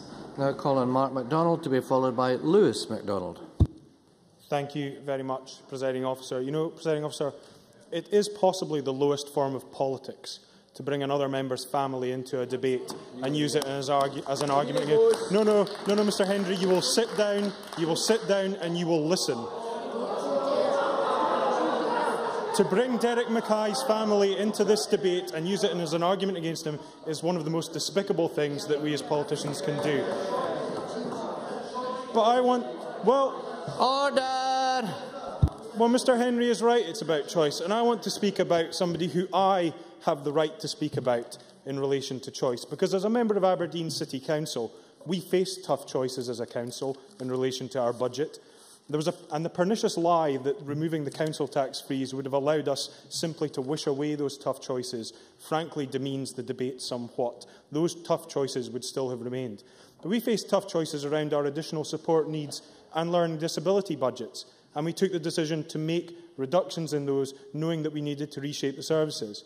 I have an autistic son, so don't you dare tell me that this party and these members don't understand how to make tough choices when family members enter into the fray, Mr Henry. And allow me to quote from Campbell Christie, because the Labour Party opposite are very clear about we want to talk about the Campbell Christie Commission. In an interview with Holyrood magazine, Campbell Christie said, "People say we can't afford things now, but in 1948 we couldn't afford the NHS and the pension schemes, but we did it. The politicians of that era were determined that the supportive community environment should be underpinned by state provision, even in the most difficult of economic situations." We on the government benches have chosen our priorities. We set them out to the people in 2011. In many of those instances, the Labour Party either backed us in votes in this chamber or by placing those priorities in their manifesto. Indeed, a recent visit to the Labour website listed things like free prescriptions, free personal care, council tax freeze as policies the Labour Party were seeking to advance. And we hear Labour politicians quoting Nye Bevan to us, forgetting that that Nye Bevan resigned from the government over the introduction of prescription charges. So free prescriptions are entirely in keeping with the spirit of Nye Bevan and what Nye Bevan wished to espouse. And I mentioned tough choices in Aberdeen. And one would have thought that if the Labour Party were sticking true to the mantra that Joanne Lamont espoused, that the Labour Party in Aberdeen would have joined in the debate and outlined tough choices themselves. Did they at any stage move an alternative budget from opposition? No. Did they at any stage engage in the discussion around the choices the Council had to make? No. Instead, they carped and moaned from the sidelines because when the going gets tough, the Labour Party gets going. And that, Presiding Officer, is one of the most... Well, as one of the main culprits, I'll give Mr Baker the opportunity to atone for his sins. Richard Baker. Can I say to Ms Madonna, I'm happy that we did not proceed with plans for over £100 million of borrowing for a scheme in the city centre to concrete over Union Terrace Gardens, because we know, as a kind of tough choice you need to make, we will invest in services and not cut care services like you did when you were in council. Mark MacDonald. Well, that's interesting from Mr Baker, because, of course, one of the reasons why we had to make those tough choices was a result of Labour Party profligacy when they were the administration. But the call comes out. But the call comes out from the Labour benches that they want to have a debate. We need to know Labour's position before we can have a debate. It's not good enough to simply stand up here and say, we must have a debate. Joanne Lamont began her speech... Order, please. Joanne Lamont began her speech by saying that she didn't just want to sit back and criticise the government. then spent 14 minutes criticising the government. What we want to know is what is the Labour Party's position on these issues. It's not enough to simply stand up and say we need to discuss whether we can afford to do these things, whether it's right to afford to do these things. This party has laid out its position and said that it not only believes that it can afford to do these things, but that it is right to do these things, and it is to the benefit of the Scottish people to do these things. And the Labour Party cannot simply stand up and say, we need to have a debate, but you'll have to wait until 2015 to know what our position in the debate is going to be, because that's when our Commission will report back. And over the last year, we've seen calls from the Labour Party for an extra £37.8 million into the colleges, an extra £100 million into housing, around £750 million to re-regulate buses, £25 million for fuel poverty, £22.1 million for an air route development fund, £10 million for kinship carers, £65.19 million for NHS nurses, £20 million back into the Crown Office, £136.6 million for job creation, £319 million back into the NHS budget, £24,500 to charities, £4.6 million to the video game industry, £1 million for the inquiry into the PIP implants, £1 million for a public inquiry into Legionnaires, £2.4 million to reinstate cuts to drug misuse budgets, £2 million to reinstate the cut to the Scottish Court Service. A grand total spending calls in the last year alone of £1.5 billion from Labour Party members, a large number of which did come from Jackie Baillie. My colleague Mr Hepburn is quite right. But what I would say, Presiding Officer, is even if we were to take the Labour Party's position around universality to the extreme and cancel all these universal benefits, it wouldn't even pay for those spending requirements. Where exactly is the tough choice agenda there? Many thanks. Now call on Lewis MacDonald to be followed by Annabel Ewing. Up to 6 minutes, please. Many people have accepted the principle that it is right that those who can afford to pay towards the cost should do so. That must be right when public finances are under such pressure. The expansion of contributions will allow us to target assistance at those who need it most. Not the words of Mike Russell in 2006, but the words of Kenny MacAskill to the Justice Committee only 2 weeks ago, referring specifically to the Scottish Government's plans to introduce means testing of criminal legal aid. Until now, governments of all parties have backed universal access to legal aid in criminal cases in a moment, regardless of the resources available to the accused. Now the SNP plans to save £10 million in real terms from the legal aid budget over the next 2 years, and they are using the Civil Justice Council and Criminal Legal Assistance Scotland Bill to end that universal entitlement. Mr Finney. John Finney. For the member taking an intervention, is the member aware that the Labour members on the Justice Committee agreed that in principle and it's included in the report yesterday? Absolutely. We completely support the principle behind that. And let us be aware, this is not a means test only for those who are guilty of crimes. Accused persons have been offered no way to recover their legal costs after the event, even if they are acquitted. Nor is it a means test targeted only at those who are well off. Limits on legal aid will kick in at a disposable income of only £68 a week, and there is to be no help at all for those with a disposable income of £222 a week. And we agree, as Mr Finney has said, it is hard to justify universal access to criminal legal aid in such financially tough times. We will oppose, I suspect, some aspects of their plans, but we will support the principle that those who can afford to make a contribution should be required to do so. And that principle could equally be applied to other universal benefits too. And there's plenty of good things that could be done with the resources saved by cuts in legal aid. Scotland's courts face a cut in real terms to their funding from the SNP government of nearly £11 million over the next 2 years. Proposals to close a whole series of local courts are currently out for consultation. Staff numbers in the fiscal service have fallen by 8% in a single year. And last week we debated the reforms to Scotland's criminal justice system proposed by Lord Carloway. He proposed that corroboration should no longer be required for a case to proceed in the criminal courts. The evidence from the Crown Office was that many more cases would come to court each year as a result. The Lord Advocate says a change in the law would also allow hundreds of rape cases not proceeded with due to a lack of corroboration to be looked at again. Many more new cases brought to court each year, and a backlog of cold cases too. If millions of pounds are to be saved in criminal legal aid, and the Scottish Government wants to pursue radical changes in the legal system, then they could choose to direct extra resources into Scotland's courts and fiscal service. But that is not what the SNP propose to do.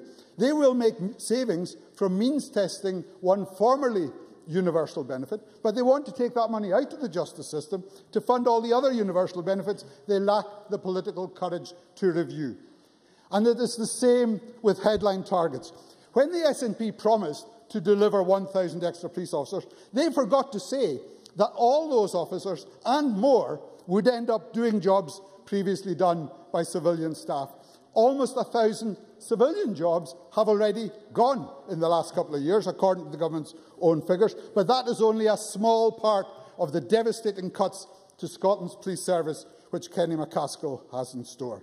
And Scotland's new Chief Constable, Stephen House, let the cat out of the bag last week when he confirmed that many, many hundreds more jobs will go. And we learned at the weekend about the detail of the government's secret plans. £11 million to be spent on dumping 550 civilian staff even before the new police force comes into being. Another £74 million on dumping thousands more in the 3 years after that.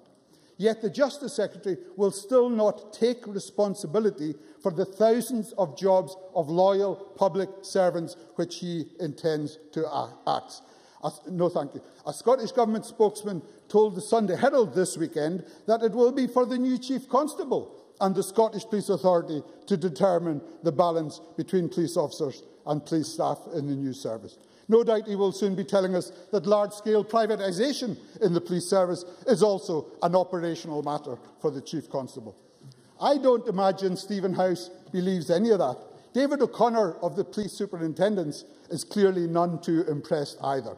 They both know that the balance between police officers and police staff has already been determined by Kenny MacAskill because the SNP will insist on the headline figure of 17,230 warrant-holding police officers, even though hundreds and soon thousands of those officers will be turned into backroom bobbies doing civilian jobs. And just as they will not face the conflict between law reform and courtroom closures, so the SNP hide from the damage they are doing to Scotland's police service. It is not just about how many police officers we have, it is about what they do when they get to work. Most people in the service know that. Ministers must surely know it too. And it is only when they face up to these issues honestly that the SNP can make a real contribution to the debate on the future of Scotland's police. Many thanks. Now call on Annabel Ewing to be followed by Liz Smith. Up to 6 minutes, please.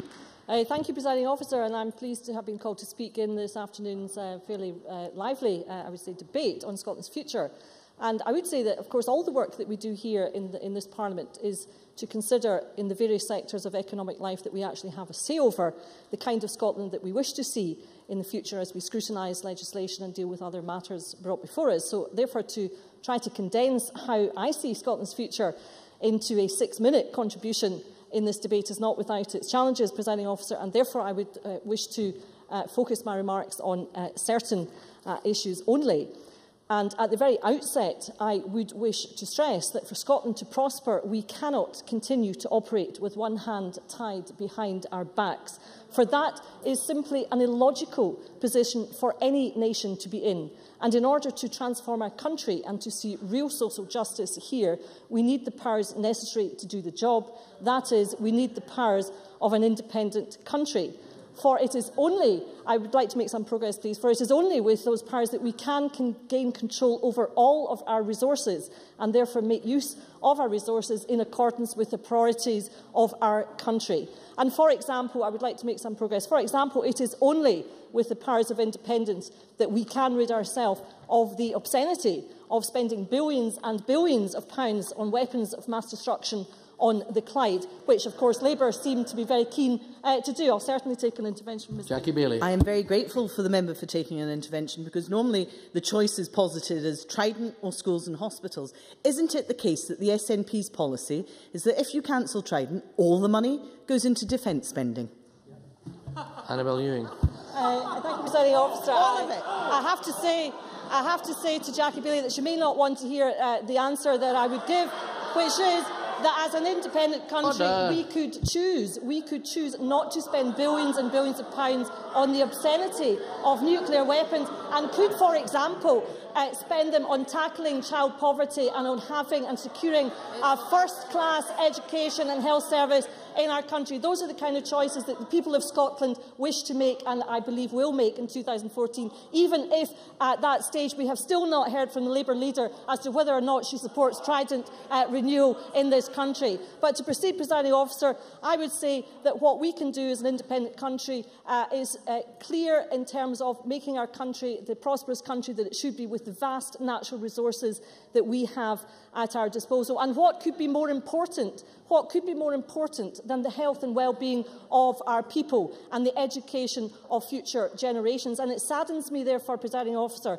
to see the Labour Party moving away from the idea of universal good in society. And that stems from the centuries-old tradition in Scotland of the common weal, particularly important at a time of economic difficulty for so many of our fellow citizens. And surely it is indeed in times of such difficulty that it is even more important to ensure that the common bonds of society and humanity that link all of us are reflected in the economic choices that we make. And that is why the social wage secured by this SNP government delivers some protection to households across Scotland in the face of the massive Tory cuts to public spending. I'll take Joanne Lamont. I wonder if you think it's part of the common weal to deny people with learning disabilities the ability to learn to live independently by attending college, which was a cornerstone of the quiet revolution that emptied our long-stay hospitals and gave people dignity and the ability to achieve their potential. Your cuts, your government, are cutting those places in further education right now. Annabel Ewing. Well, I've got two things to say to the Labour leader in Scotland, who still didn't take the opportunity to clarify her position on whether she supports the replacement of Trident. But I would say two things. The first thing I would say is that, of course, Labour in Scotland preferred Tory rule over welfare rather than Home Rule. And the other thing I would say is, for a party that abolished the 10p tax rate, I don't think we on this side need to take any lessons at all in how to improve the lives of our citizens. Presiding Officer, it is only with this degree of economic protection that the social wage affords that inspires, in my view, hope that society that we all need, that a better day is indeed coming along. We need this hope so that we can work together as a nation with the Commonweal to make progress to a better and more just society. And how on earth does reintroducing a tax on the sick help our country move forward? As we have heard, until it was abolished by this SNP government, some 600,000 people across Scotland with an income of less than 16,000 were charged for their prescriptions when they became ill. How on earth does the Labour Party think that punishing these people by reintroducing prescription charges will improve their lives? And how dare the Labour Party say that these citizens are getting something for nothing? And to take Labour's new opposition to universality to its logical conclusion, where would the line be drawn? Are we going to be charged for going to see the doctor? Are we going to be charged for having operations, stays in hospital? What is the cost of their proposed means testing system? And it has to be remembered they have form here, Presiding Officer, because, of course, they did vote for foundation hospitals in the Westminster Parliament, which have paved the way for the privatisation of the health service south of the border. In conclusion, Presiding Officer, the way forward for Scotland is to take charge of our own affairs, is to secure the normal powers of an independent country, to transform our country and to see real social justice. Presiding Officer, roll on the 2014 yes vote in the referendum. Thank you. Thank you very much. Now call on Liz Smith, to be followed by Gil Patterson. Deputy Presiding Officer, I do welcome this debate, which, apart from the genuine interest, I think, in the Labour Party's policy repositioning, it is also a debate, as Hugh Henry alluded to, about the services that the state should be in charge of and the ones that they should not be in charge of. And therefore it's very much a debate about the extent of the burden that we expect our taxpayers to bear. And as Willie Rennie has rightly said, Labour has paid heed to the central themes of both the Christie and Beveridge reports, plus the utterances of many people in the business and civic communities across Scotland, who are warning that the current situation of universal benefit payments is simply not sustainable unless there is either an increase in the overall tax receipts in Scotland or significant reductions in some other areas of public spending. And all that comes at the times where there are concerns about the bloated size of the public sector in Scotland. And so let me say why, in the context of discussing universal benefits, that there is a very specific debate to be had in higher education, and why we decided some time ago that there should be a graduate contribution in Scotland to provide greater income for our universities. Firstly, we studied at length the evidence which was provided to us by senior figures like Andrew Cuby, Stuart Sutherland and Gavin McCrone, and by groups like the CBI, University Scotland and Scotland's colleges. Individuals and groups who have spent much of their working lives examining the effects of policy decisions on our higher and further education sectors. Yes, I will. Jamie Hepburn. It's just to pick up on the point, the effect of policy changes on the situation. Why is it then that application rates to English universities have plummeted by 8.6%, whilst in Scotland, where tuition is free, they've remained steady? Liz Smith. Not from those from the less well-off backgrounds. That is not true. And let me come to numbers in just a minute. But what we also examined were the higher education structures in other countries. And we had two very specific things in mind. Firstly, maintaining and enhancing the academic excellence of our Scottish institutions. And second, ensuring that they would remain world-class institutions when set against the highly competitive global community and when set against the premise, which has been part of every government, Westminster or Scottish, that it is a good thing to have more people at university. We argued then, and we will continue to argue now, that public funding of our universities is not sustainable in the longer run if we are to achieve both these aims without also damaging other key public spending priorities.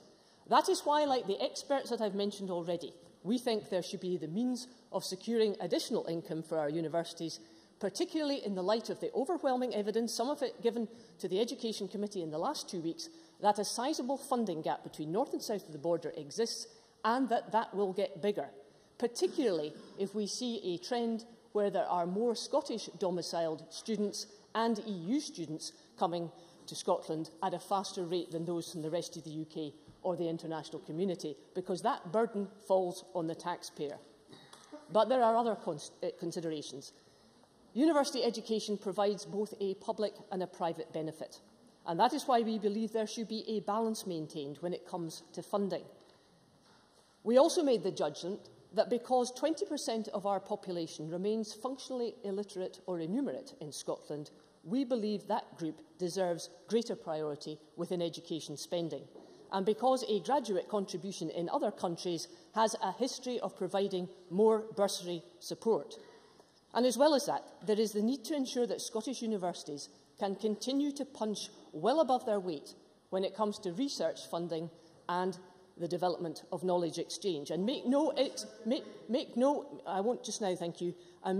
mistake about the competitive edge and the extent of the finance that we need to do just that, something that has been made very clear at the recent meetings of the cross-party group on colleges and universities.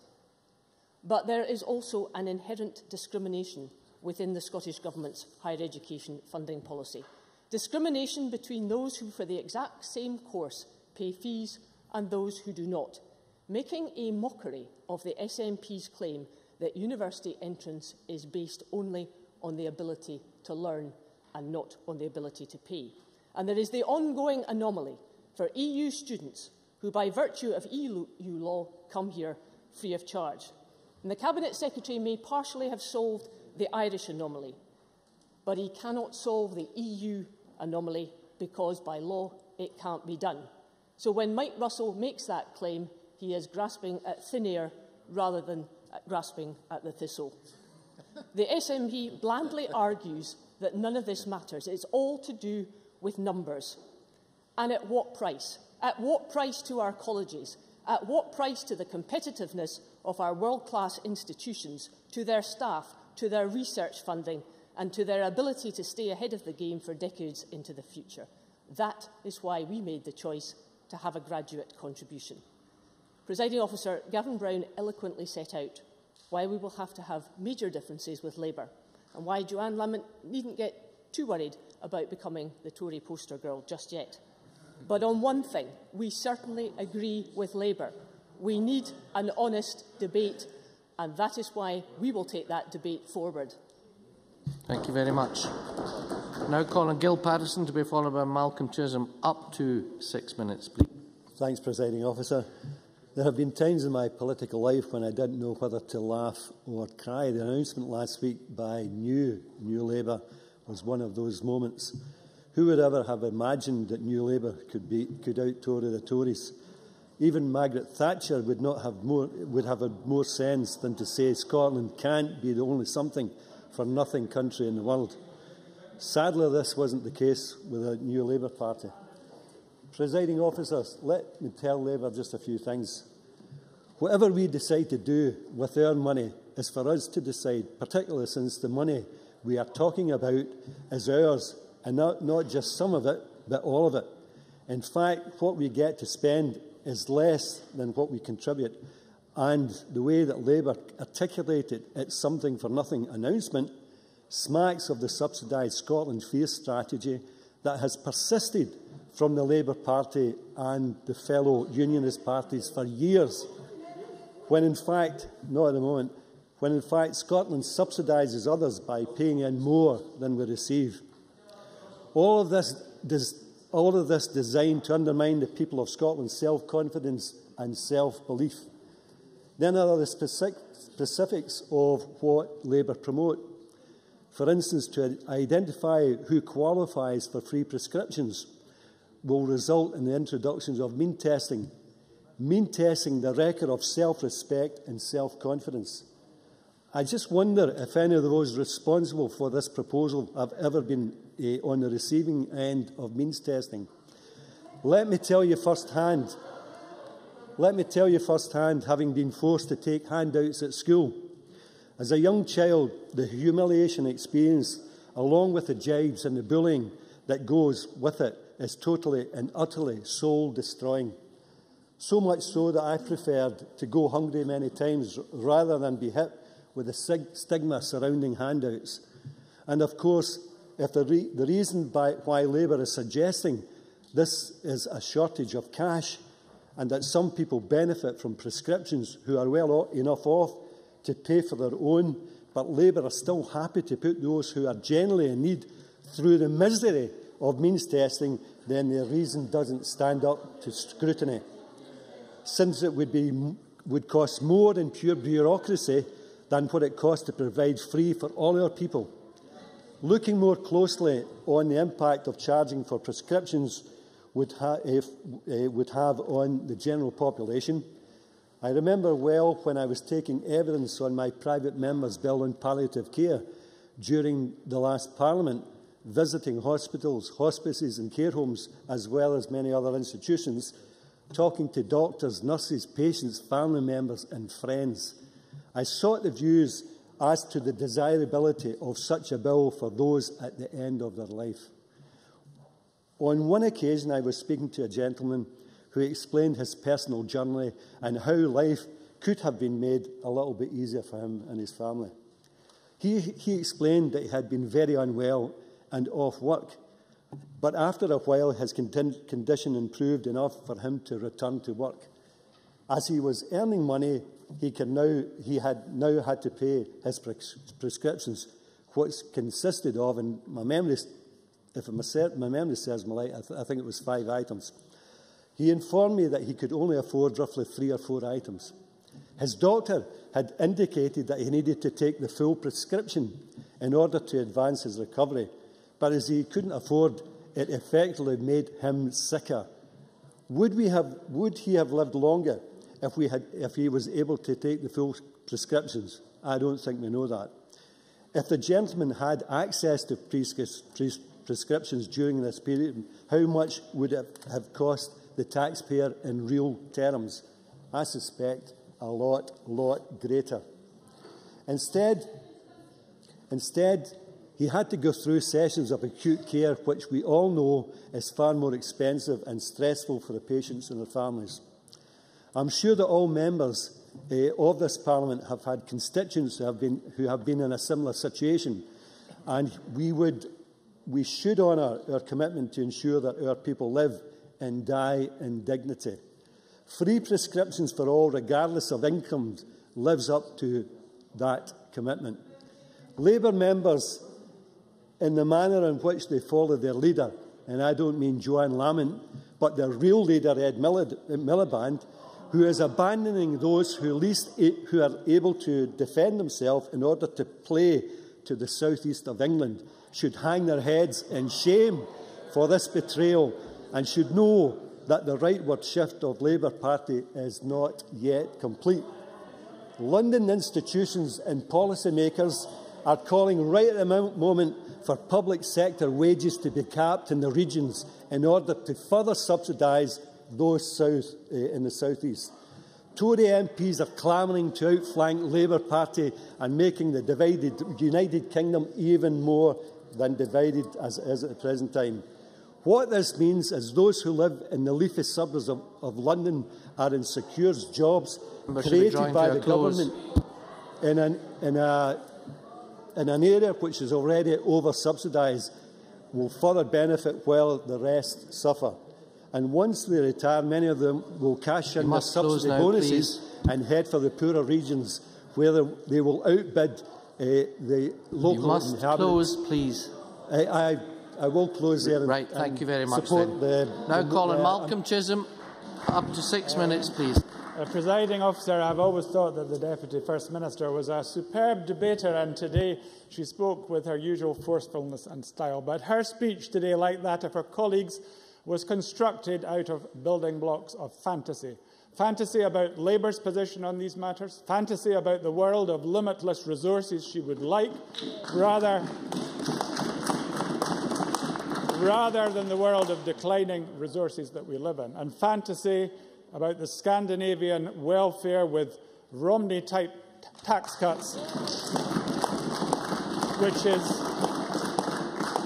which is her prospectus for an independent Scotland. The first mistake she made about Labour was saying that we broke our promise on the council tax. We made it absolutely clear in the election 18 months ago that we supported the council tax for 2 years, and as far as I know, this is the second year of this Parliament, so let's hear no more about such an accusation. The second mistake that she made, a mistake made by all the other SNP speakers, was to say that we were against universal provision. Of course we are not. We created the welfare state, but the welfare state has always been a combination of universal and targeted provision, and the principle of universality has always been applied on a case-by-case basis. I give way. Mark MacDonald. Mr Chisholm might not wish to hear it, but I've had a great deal of respect for him as a politician ever since he resigned from Tony Blair's government over a cut to benefits for single parents. Does he believe those same single parents should be forced through the ignominy of means testing for some of the benefits that this government is providing to them for free? Well, if Mark MacDonald had thought before he would have made that intervention, he will have realised that single parents benefited very greatly from the measures that the Labour government introduced in a targeted way through tax credits and childcare tax credits as well. Now, I think in their heart of hearts that Scottish Government ministers also believe in a mixture of universal and targeted. I heard rather a good speech from Derek Mackay at the Early Years Conference on Monday, and I wrote down 7 words that he uttered within that speech because I thought they were striking. He said, sometimes universal, sometimes targeted, just evidence that. And I wrote them down because that is precisely what we're going to do in our own review.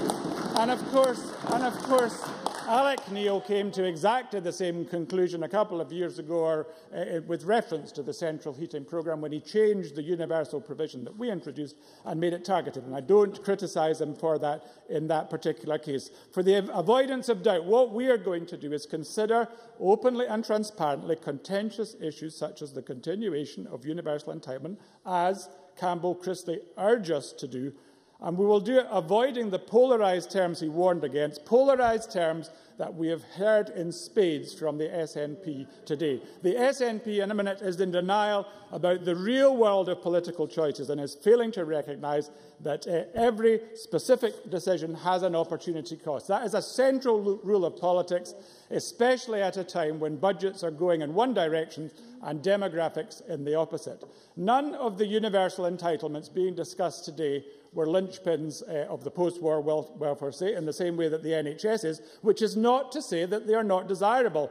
And I don't have a particular personal commitment to some of them, such as free personal care, which wouldn't surprise people, having chaired the Care Development Group and introduced the legislation. But I fully accept that all of this must be reviewed. Many other desirable objectives are also before us. As we look around Scotland today, I give way to Patrick Harvey. I'm very grateful. The member says very clearly that he supports universalism when the evidence shows that it's beneficial, not on the basis of how much the budget currently is. So will the Labour review not just look at shifting away from universalism, but shifting towards progressive revenue raising? Malcolm Chisholm.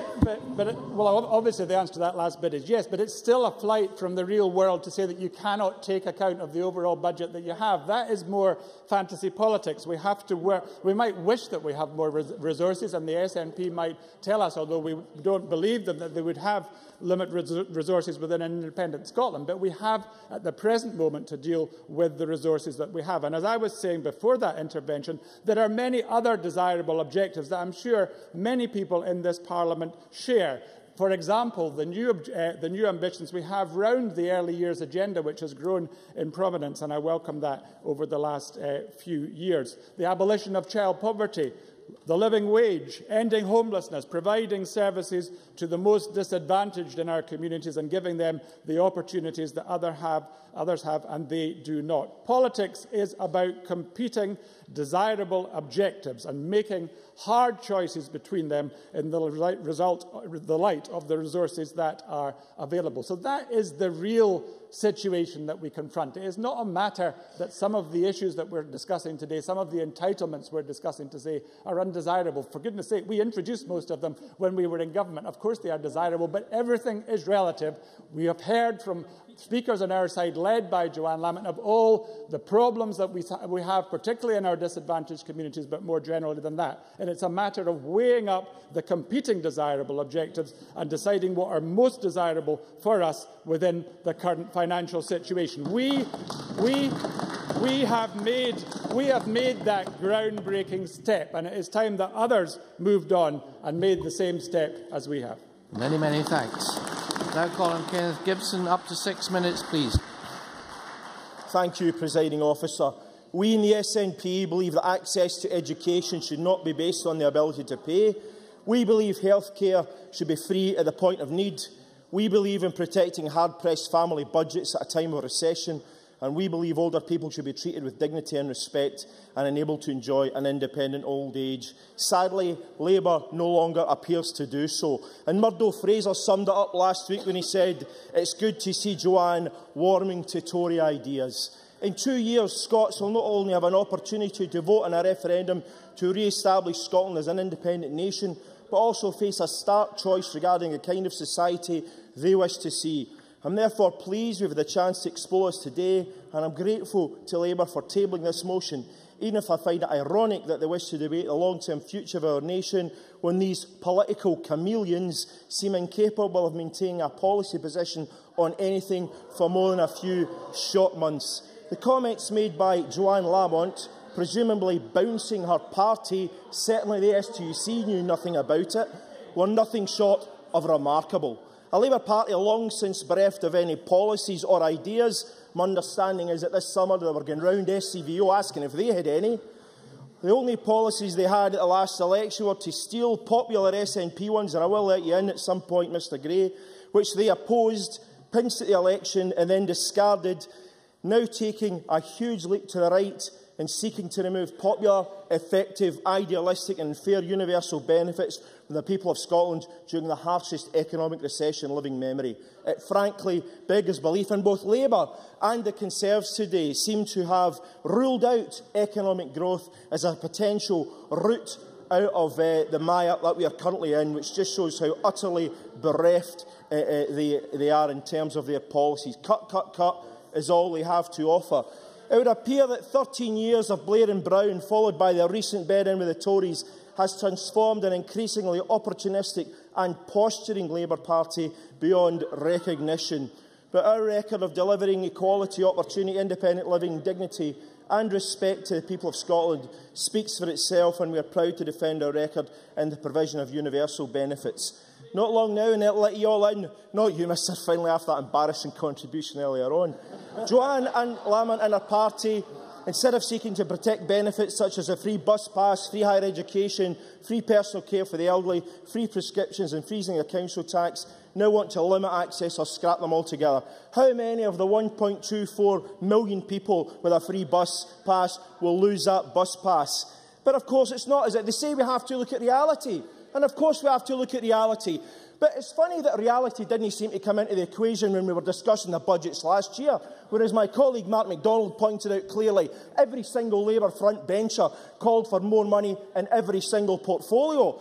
And we knew, because Alistair Darling said that cuts under Labour would have to be deeper and tougher than Margaret Thatcher, and Ed Balls, the kind of crown princing in waiting, said only this week on behalf of Joanne's master Ed Miliband that Labour would have to be ruthless with cuts. I'll take an intervention from Mr Gray in a second or two, because he was first, Michael, but I'm just over halfway through. The apparent confusion whether Labour knows no bounds.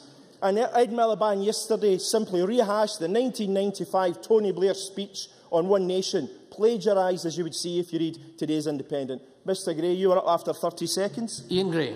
Well, the moment for the intervention I intended is kind of past, but I'm prompted to ask this.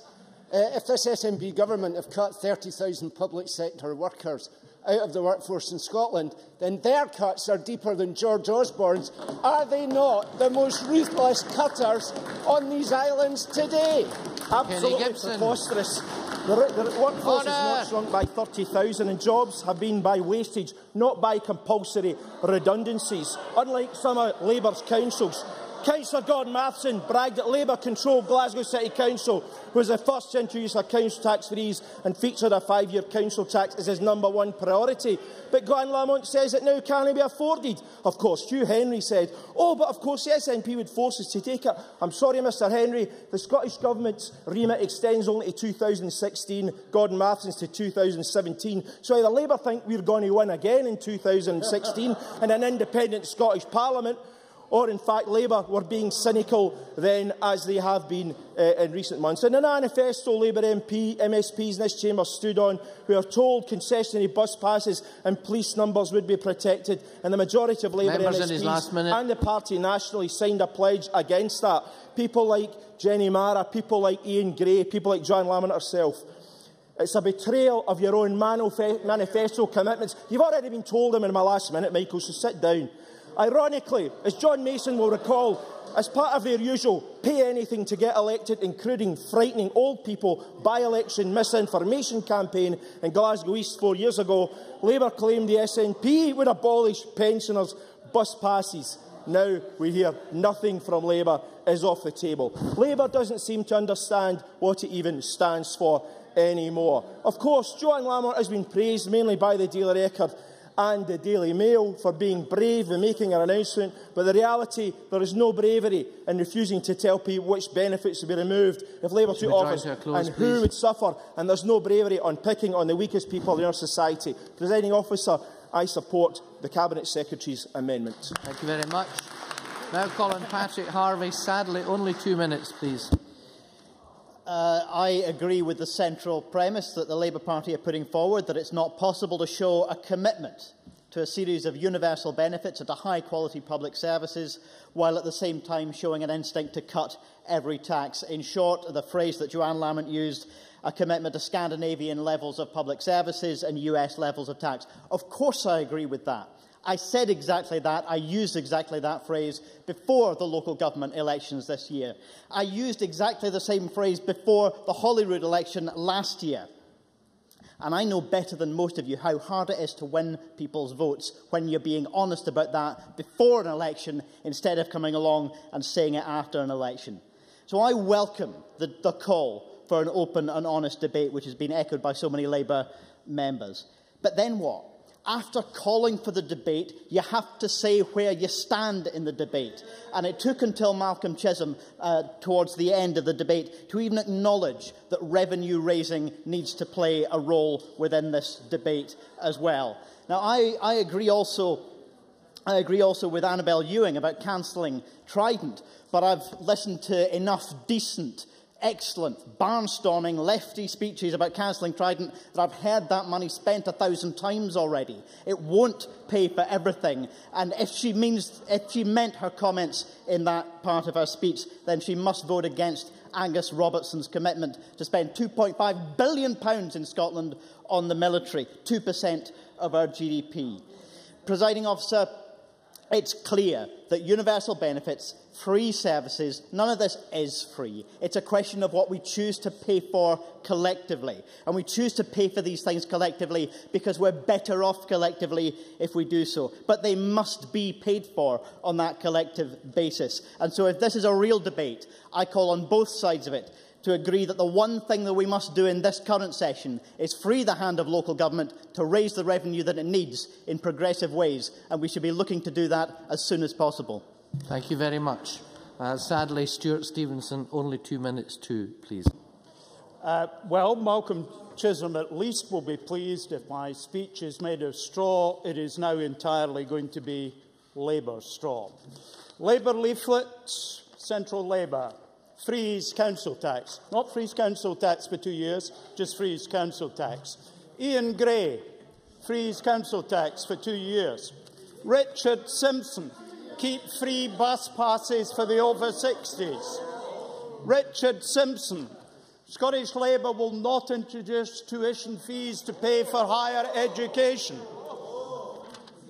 Cathy Peaty, council tax freeze to help household bills. Nothing about 2 years. Cathy Peaty, Labour delivered Scotland-wide travel for older people and introduced a young person's concessionary travel scheme. Buses are a lifeline for many. Central Scotland leaflet, no university tuition fees. Alan Wilson, freeze the council tax. Colin Davidson, freeze the council tax. Willie Scobie, freeze the council tax. But there are still some. He was one of your candidates.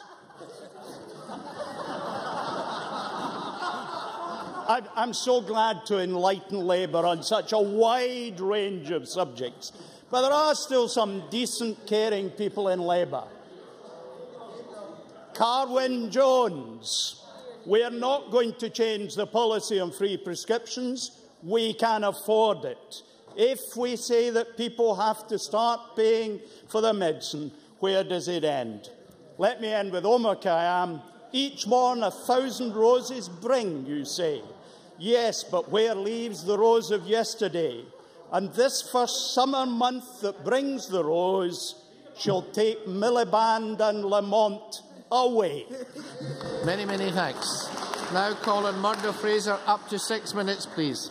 Thank you, Presiding Officer. I wonder if Stuart Stevenson, in his collection of election leaflets, forgot to produce the SNP ones, promising to cut class sizes to 18 in primaries 1 to 3, promising to pay off the debts of every graduate in Scotland, and promised to replace student loans with student grants. Absolutely. What happened to those, Presiding Officer? Now, I have two astonishing revelations, Presiding Officer. The first is, I agreed with most of what Patrick Harvie had to say. But the even more astonishing revelation came earlier in this debate, when we heard words none of us thought we'd ever hear in this chamber. Michael Russell said he was wrong. Now, I'm sure the the manager of Bargain Books will be rubbing his hands at the prospect of the few remaining dusty copies of Grasping the Thistle now flying off the shelves, such as the resurgent interest created by Joanne Lamont in that particular book. And I'm sure Mr Russell will look forward to the royalties. Well, I'm hoping, Mr Finlay, this will be a better intervention than the one we had earlier. On that very point, I've also been boosting the circulation of Mr Russell's book. I went on last week to an online retailer and purchased it with my own money. The best 16 pence I've ever spent. Gordon Fraser. I would advise Mr Finlay to be more careful with his money in future. Now, I welcome the fact that we are having this debate. Labour are late to the table in highlighting these concerns, but the new focus from them is timely and welcome. And there's been a false premise in much of this debate from SNP members. This is not an issue about the principle of universality against means testing, because already, as we've heard throughout this debate, there are a whole range of areas where the SNP are entirely happy to support means testing and are not proposing any change, as Hugh Henry fairly pointed out earlier in the debate. SNP member, starting with Nicola Sturgeon and ending with Kenny Gibson, said time and time again in this debate that the NHS should provide everything for free. But even SNP members must know that is patent nonsense. As has been pointed out, even NHS patients make a contribution towards dental treatment and are subject to a means test under the SNP. When it comes to optical care, eye tests, yes, are free, but if a patient needs glasses or contact lenses, they will have to pay and be subject to a means test under the SNP. And it's a similar story with access to hearing aids, subject to a means test under the SNP. And so the list goes on. And I've not heard in the last 11 years in this Parliament, Presiding Officer, a single member of the SNP saying that all these services should be provided free of charge. And it's therefore rank hypocrisy and opportunism for SNP members to come along today and try and claim that they are the champions of free universal health provision. The fact is there are no absolutes in this debate. There is no straight choice between universalism and targeted support. There is simply a spectrum, as Jackie Bailey, Willie Rennie, Malcolm Chisholm and others pointed out. And where we place ourselves in that spectrum depends as much on financial and economic pressures as it does on great points of principle. So the SNP should abandon their conceit and accept they have set up a false debate. And it was, after all, the SNP's own independent budget review report, written by none other than the First Minister's hand-picked Chief Economic Advisor, Crawford Beveridge, that back in 2010 raised serious questions about the affordability of certain universal benefits. And it concluded, we believe that the continuing provision of a range of universal services on the same basis as at present is unlikely to be affordable in the face of the projected financial challenges. Alternative approaches should therefore be considered as a matter of urgency.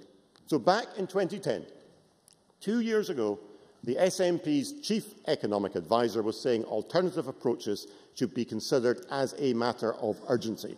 And it is to the SNP's shame that they've done nothing to address these serious questions in the meantime, and they continue to bang on about budget cuts. And it's not just the Chief Economic Advisor to the SNP who is saying this. Age Scotland's report by Professor Charlie Jeffrey questioned whether it was right that all people over 60, including wealthy ones, would get concessionary bus travel when it meant other people would have to pay more for demand-responsive transport, and asked if it's legitimate to target policies in some areas like fuel poverty onto the more disadvantaged, why is it not in other areas? On university funding, the Scottish Chambers of Commerce proposed looking at graduate contribution, as did the SNP's favourite think tank, Reform Scotland. Audit Scotland questioned the long-term affordability of a range of policies, including free prescriptions, free eye tests and concessionary travel. And even the BMA in Scotland called for an honest and open debate on what we can or cannot afford in the NHS. A whole cloud of witnesses testifying to the fact that there is a serious problem here, and that problem will exist whatever constitutional arrangement exists in Scotland post-2014. And there is a consequence to the choices the SNP make, because providing benefits to all, whether they are in need of them or not, simply means there is less money to spend elsewhere. So we know that in order to maintain university funding, colleges have seen their budgets slashed at a time when more and more young people need to access training courses. We know the housing budget has been slashed at a time when it could be helping the construction sector, and we know, I think I'm in my last minute, and we know there is rationing in the NHS, for example, in access to IVF treatment or the supply of orthodontic treatment to children as a consequence of giving free prescriptions to all. We know that there are resources that could be better spent. I think this is an important debate. It needs to be properly informed. Gavin Brown earlier said we need to have the information about the challenges ahead. We need that information to inform this proper debate, and I'm delighted to support Gavin Brown's amendment. Thank you very much. Now call on Cabinet Secretary John Swinney. 8 minutes, please. Presiding Officer, Willie Rennie made an interesting contribution to the debate in which he tried to, well, he said he was trying to make an elevated contribution into the debate, and I think he succeeded in part in that, because what he was focusing on is something with which I very much agree, which is the purpose of public expenditure and the purpose of budgeting is to determine what you can actually achieve. What impact does it make? What outcomes are achieved? And this is where Murdo Fraser is, in my opinion, completely and utterly wrong in what he's just said about the housing budget. Because the point that I've laboured in the budget debates in this Parliament, and I would have thought this was a point that the Conservatives would have taken very seriously, that for less money, this administration has been able to build more houses.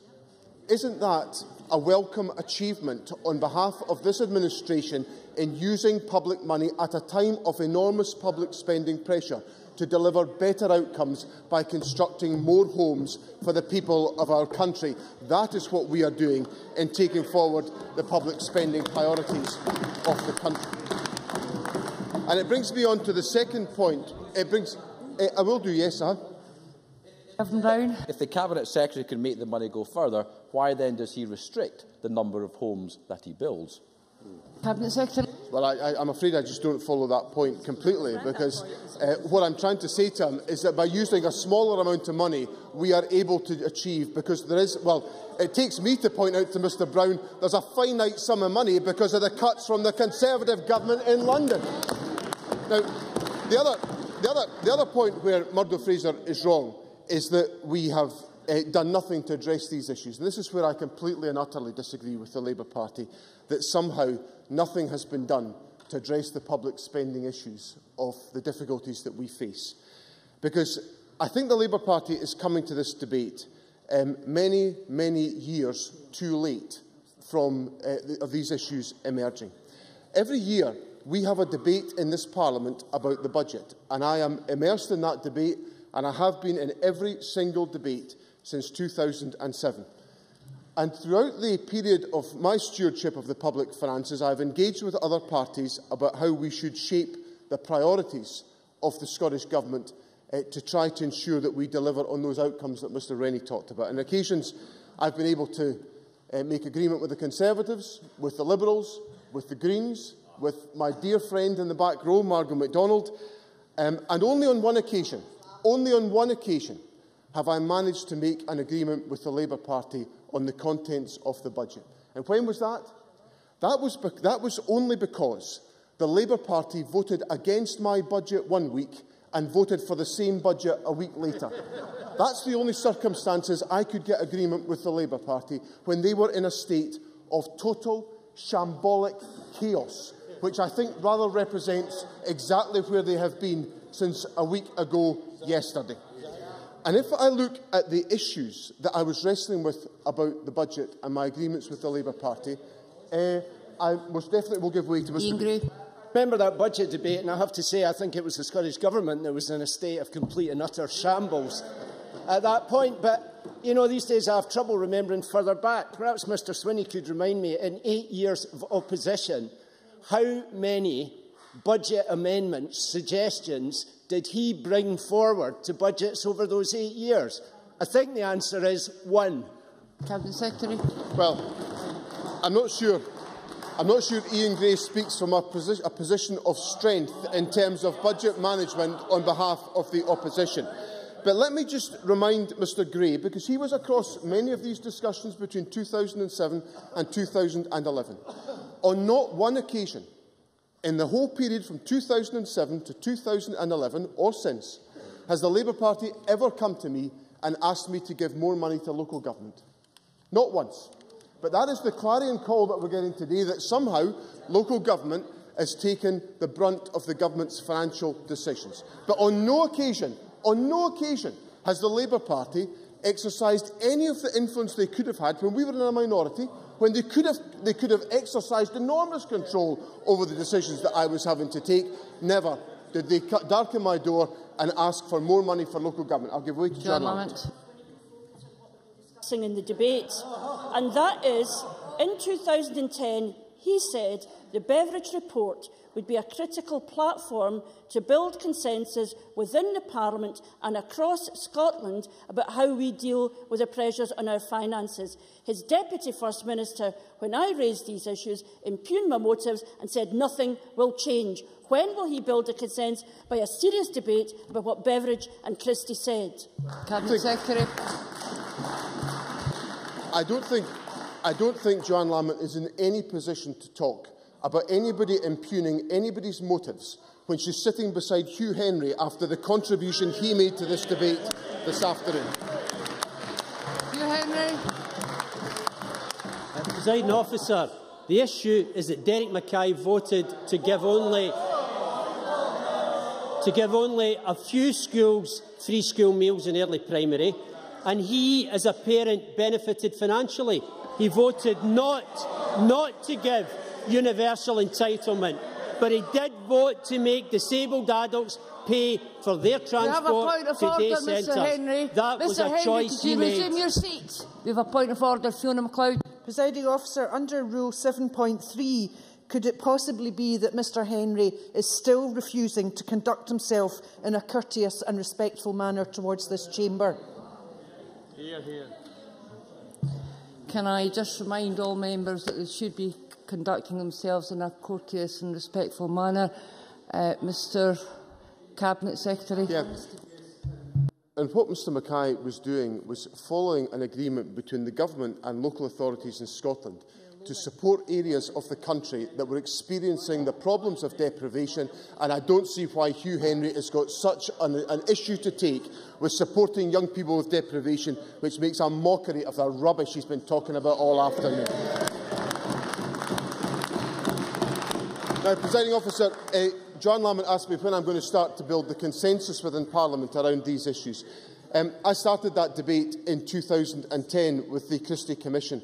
The Christie Commission made a number of recommendations around public sector efficiency, which I accepted, about public sector pay that I accepted, about the capital programme that I accepted, about reform in the public sector, which I accepted, which was reinforced by the Christie Commission, which then encouraged us to focus more on prevention, to which I allocated £500 million, to increase cooperation and integration within the public services, which is why we're bringing forward adult health and social care within our policy programme. There are huge questions to be answered by the Labour Party about what they will actually bring to this debate, because they've not told us what they actually believe about this, because, as I've just read out to Parliament, there's a whole host of reforms that we as a government have taken forward as part of our response to Christie. One final comment, Presiding Officer. Jackie Bailey made reference to the fact that we always had to be mindful of the long-term sustainability of budgets because budgets don't always increase. That is very wise advice. I wish the Labour Party had thought about that when they bankrupted this country with PFI contracts that are a burden on the budget that I control. I now call on Sarah Boyer to wind up the debate. Ms Boyer, you have 10 minutes. Thank you, Presiding Officer. Well, I think this debate has been an excellent start. Joanne Lamont has called time in the SNP's fantasy economics, and our job as an opposition is to tell it like it is. Our job is to bring the issues that our constituents raise with us day after day. And I have to tell you, I was out meeting constituents in Dummydikes on Friday, and the debate we have had today was more sophisticated across the road, because people know that there are tough choices to be made. Our job is to analyse. Our job is to actually look at the pressures in the budget, and our job is to come up with solutions. And I don't think our constituents, I don't think the 30,000 people that have lost their jobs since 2008 will be comforted by the knowledge that Kenny Gibson thinks that they are wastage. What a scandalous comment.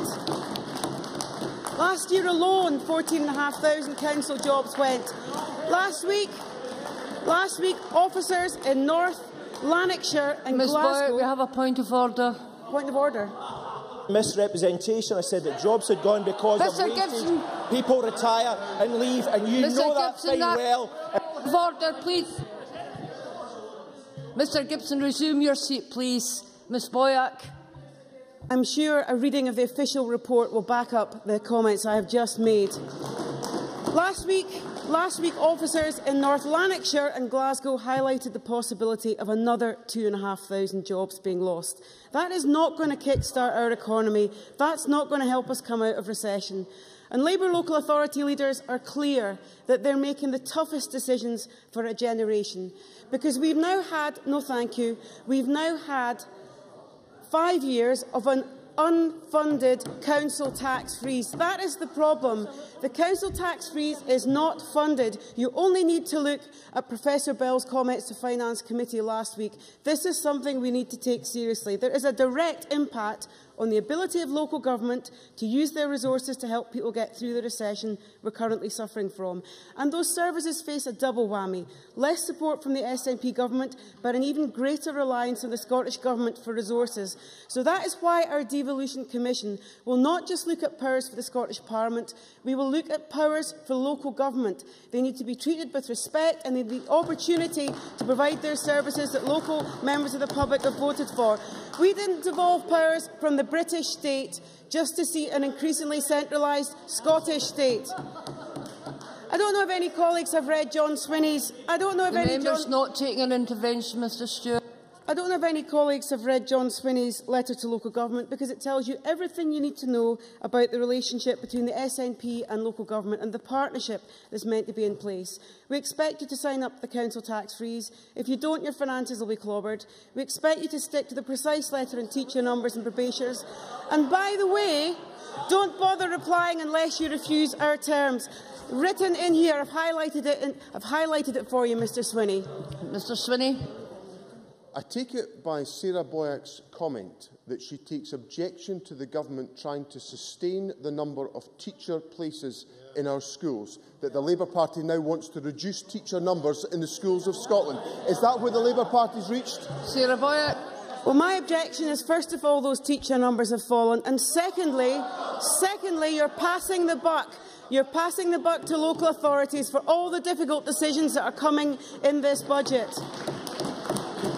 People know what's happening. People know what's happening. They know their care services are being squeezed. Staff are doing 15-minute visits. Many are being paid the absolute minimum. And it's those that are least able to object that are suffering. People can see what's happening to their own relatives and they want better. Jackie Bailey was absolutely right to raise those issues. And today's amendment completely gives the game away. Everything has to be seen through the prism of the referendum and how to win votes for it. The SNP are desperate not to have this debate about the reality people are having today. We need to help people through the recession, but the SNP government has put local authorities in a financial straitjacket and wasted precious taxpayers' money, because there's a cost to the underfunded council tax. Now No, thank you. Only 20% of local government's funding is raised locally, and 80% of last year's budget cuts went to local government services.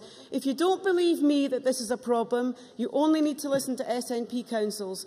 Perth and Kinross considering closing 10 kids' clubs. Kilmainham, a £200,000 cut to adult care. Argyll and Bute, privatising home care services. And Angus Council, and no, let me actually just let their points come into the chamber, because nobody's really talked about the detail of what's happening in our local authorities.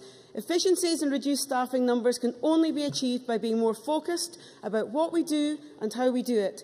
There is simply no prospect of this level of funding gap being met without service provision being affected. In the words of an SNP council, absolutely. Nicola Sturgeon. To explain, if all that she says is true, why is it that 5 months ago Labour promised in Glasgow their #1 priority to continue the council tax freeze for another 5 years? Sarah Boyack. Tell you, it's in this letter. If Glasgow City Council put 1 penny on their council tax, they lose £70 million. They know the finance Finance Minister's policy up until the next election. So what is the alternative from the SNP? What is the alternative? I've not heard one backbencher mention the SNP's hated local income tax, because that's meant to be your alternative to the financial straitjacket local government is in. And there's a con there as well, because the last time we heard about it, the issue was it was going to be 3p in the pound more. Well, actually it was 6. And by the end of this parliamentary term, the underfunding of the council tax freeze will have put thousands upon thousands of people onto the dole. And it doesn't need to be like that. That is the point of this debate. We need to actually consider what the choices are in a mature and a rational way.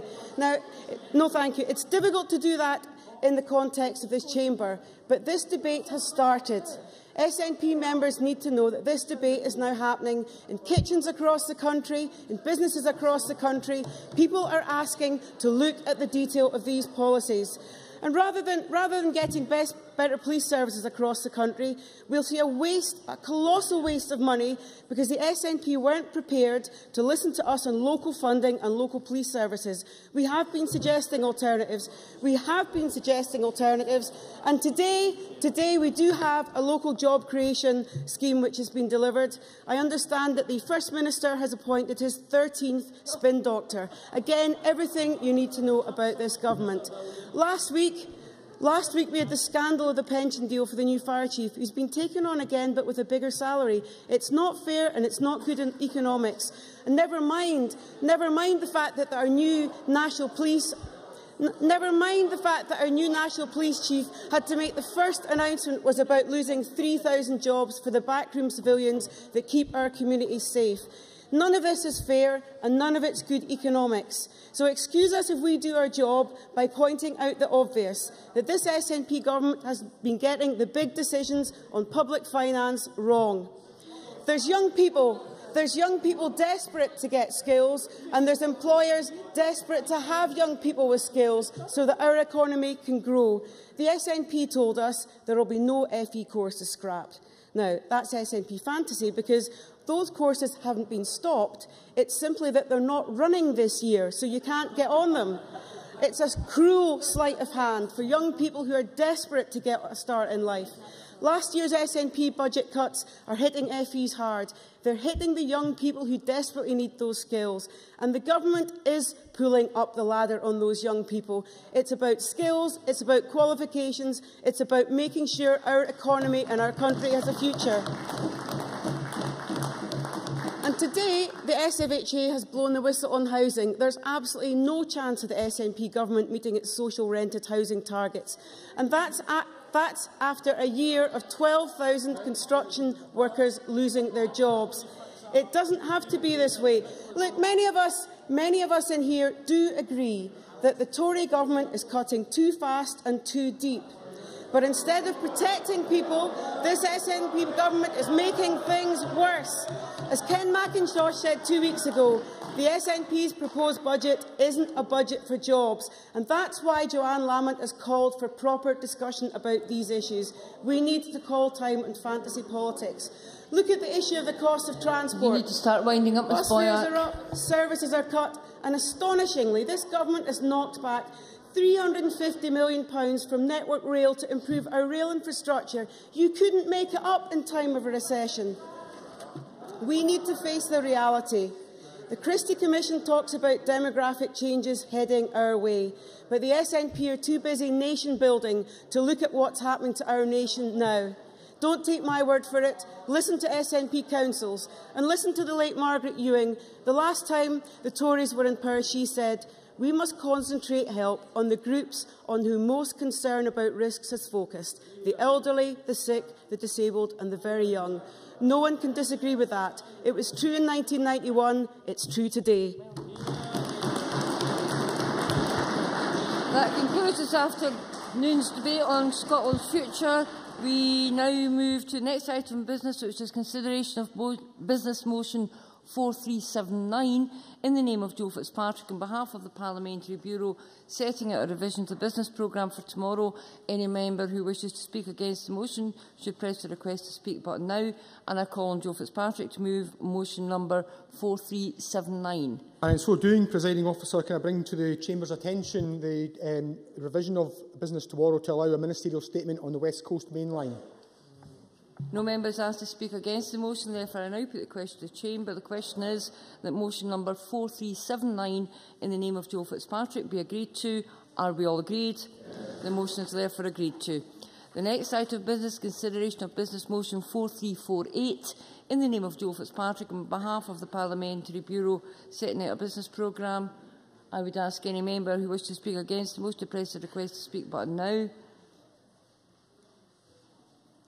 No member is asked to speak against the motion, therefore I call on Joe Fitzpatrick to move motion number 4348. Formally moved. No member is asked to speak against the motion, therefore I will now put the question to the Chamber. The question is that motion number 4348 in the name of Joe Fitzpatrick be agreed to. Are we all agreed? Yes. The motion is therefore agreed to. The next item of business is consideration of a Parliamentary Bureau motion. I ask Joe Fitzpatrick to move motion number 4350 on approval of an SSI. Formally moved, Presiding Officer. Question. This motion will be put at decision time. There are four questions to be put as a result of today's business. I would wish to remind members that in relation to this afternoon's debate on Scotland's future, if the amendment in the name of John Swinney is agreed, the amendment in the name of Gavin Brown falls. The first question is that amendment number 4340.4 in the name of John Swinney, which seeks to amend motion number 4340 in the name of Joanne Lamont on Scotland's future be agreed to. Are we all agreed? Yes. The Parliament is not agreed. We move to a vote. Members should cast their votes now.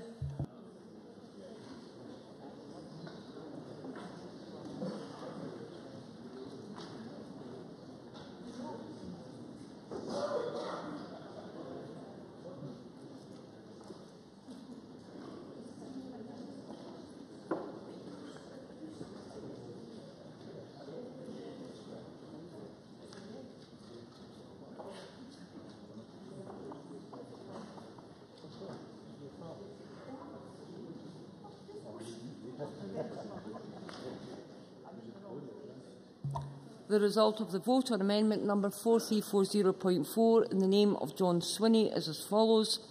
Yes, 63. No, 54.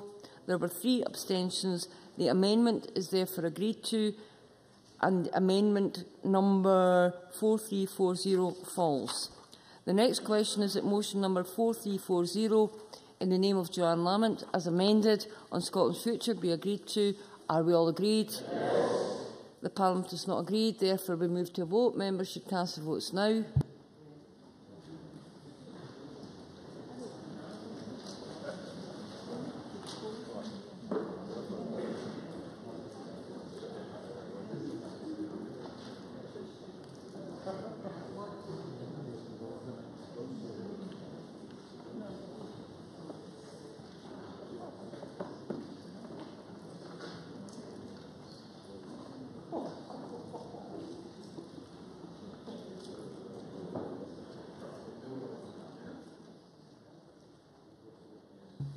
The result of the vote on motion number 4340 in the name of Joanne Lamont as amended is as follows.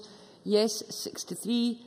No, 54. There were 3 abstentions. The motion as amended is therefore agreed to. The next question is that motion number 4350 in the name of Joe Fitzpatrick on approval of an SSI be agreed to. Are we all agreed? Yes. The motion is therefore agreed to. That concludes decision time. We now move to members' business. Members who are leaving the chamber should do so quickly and quietly.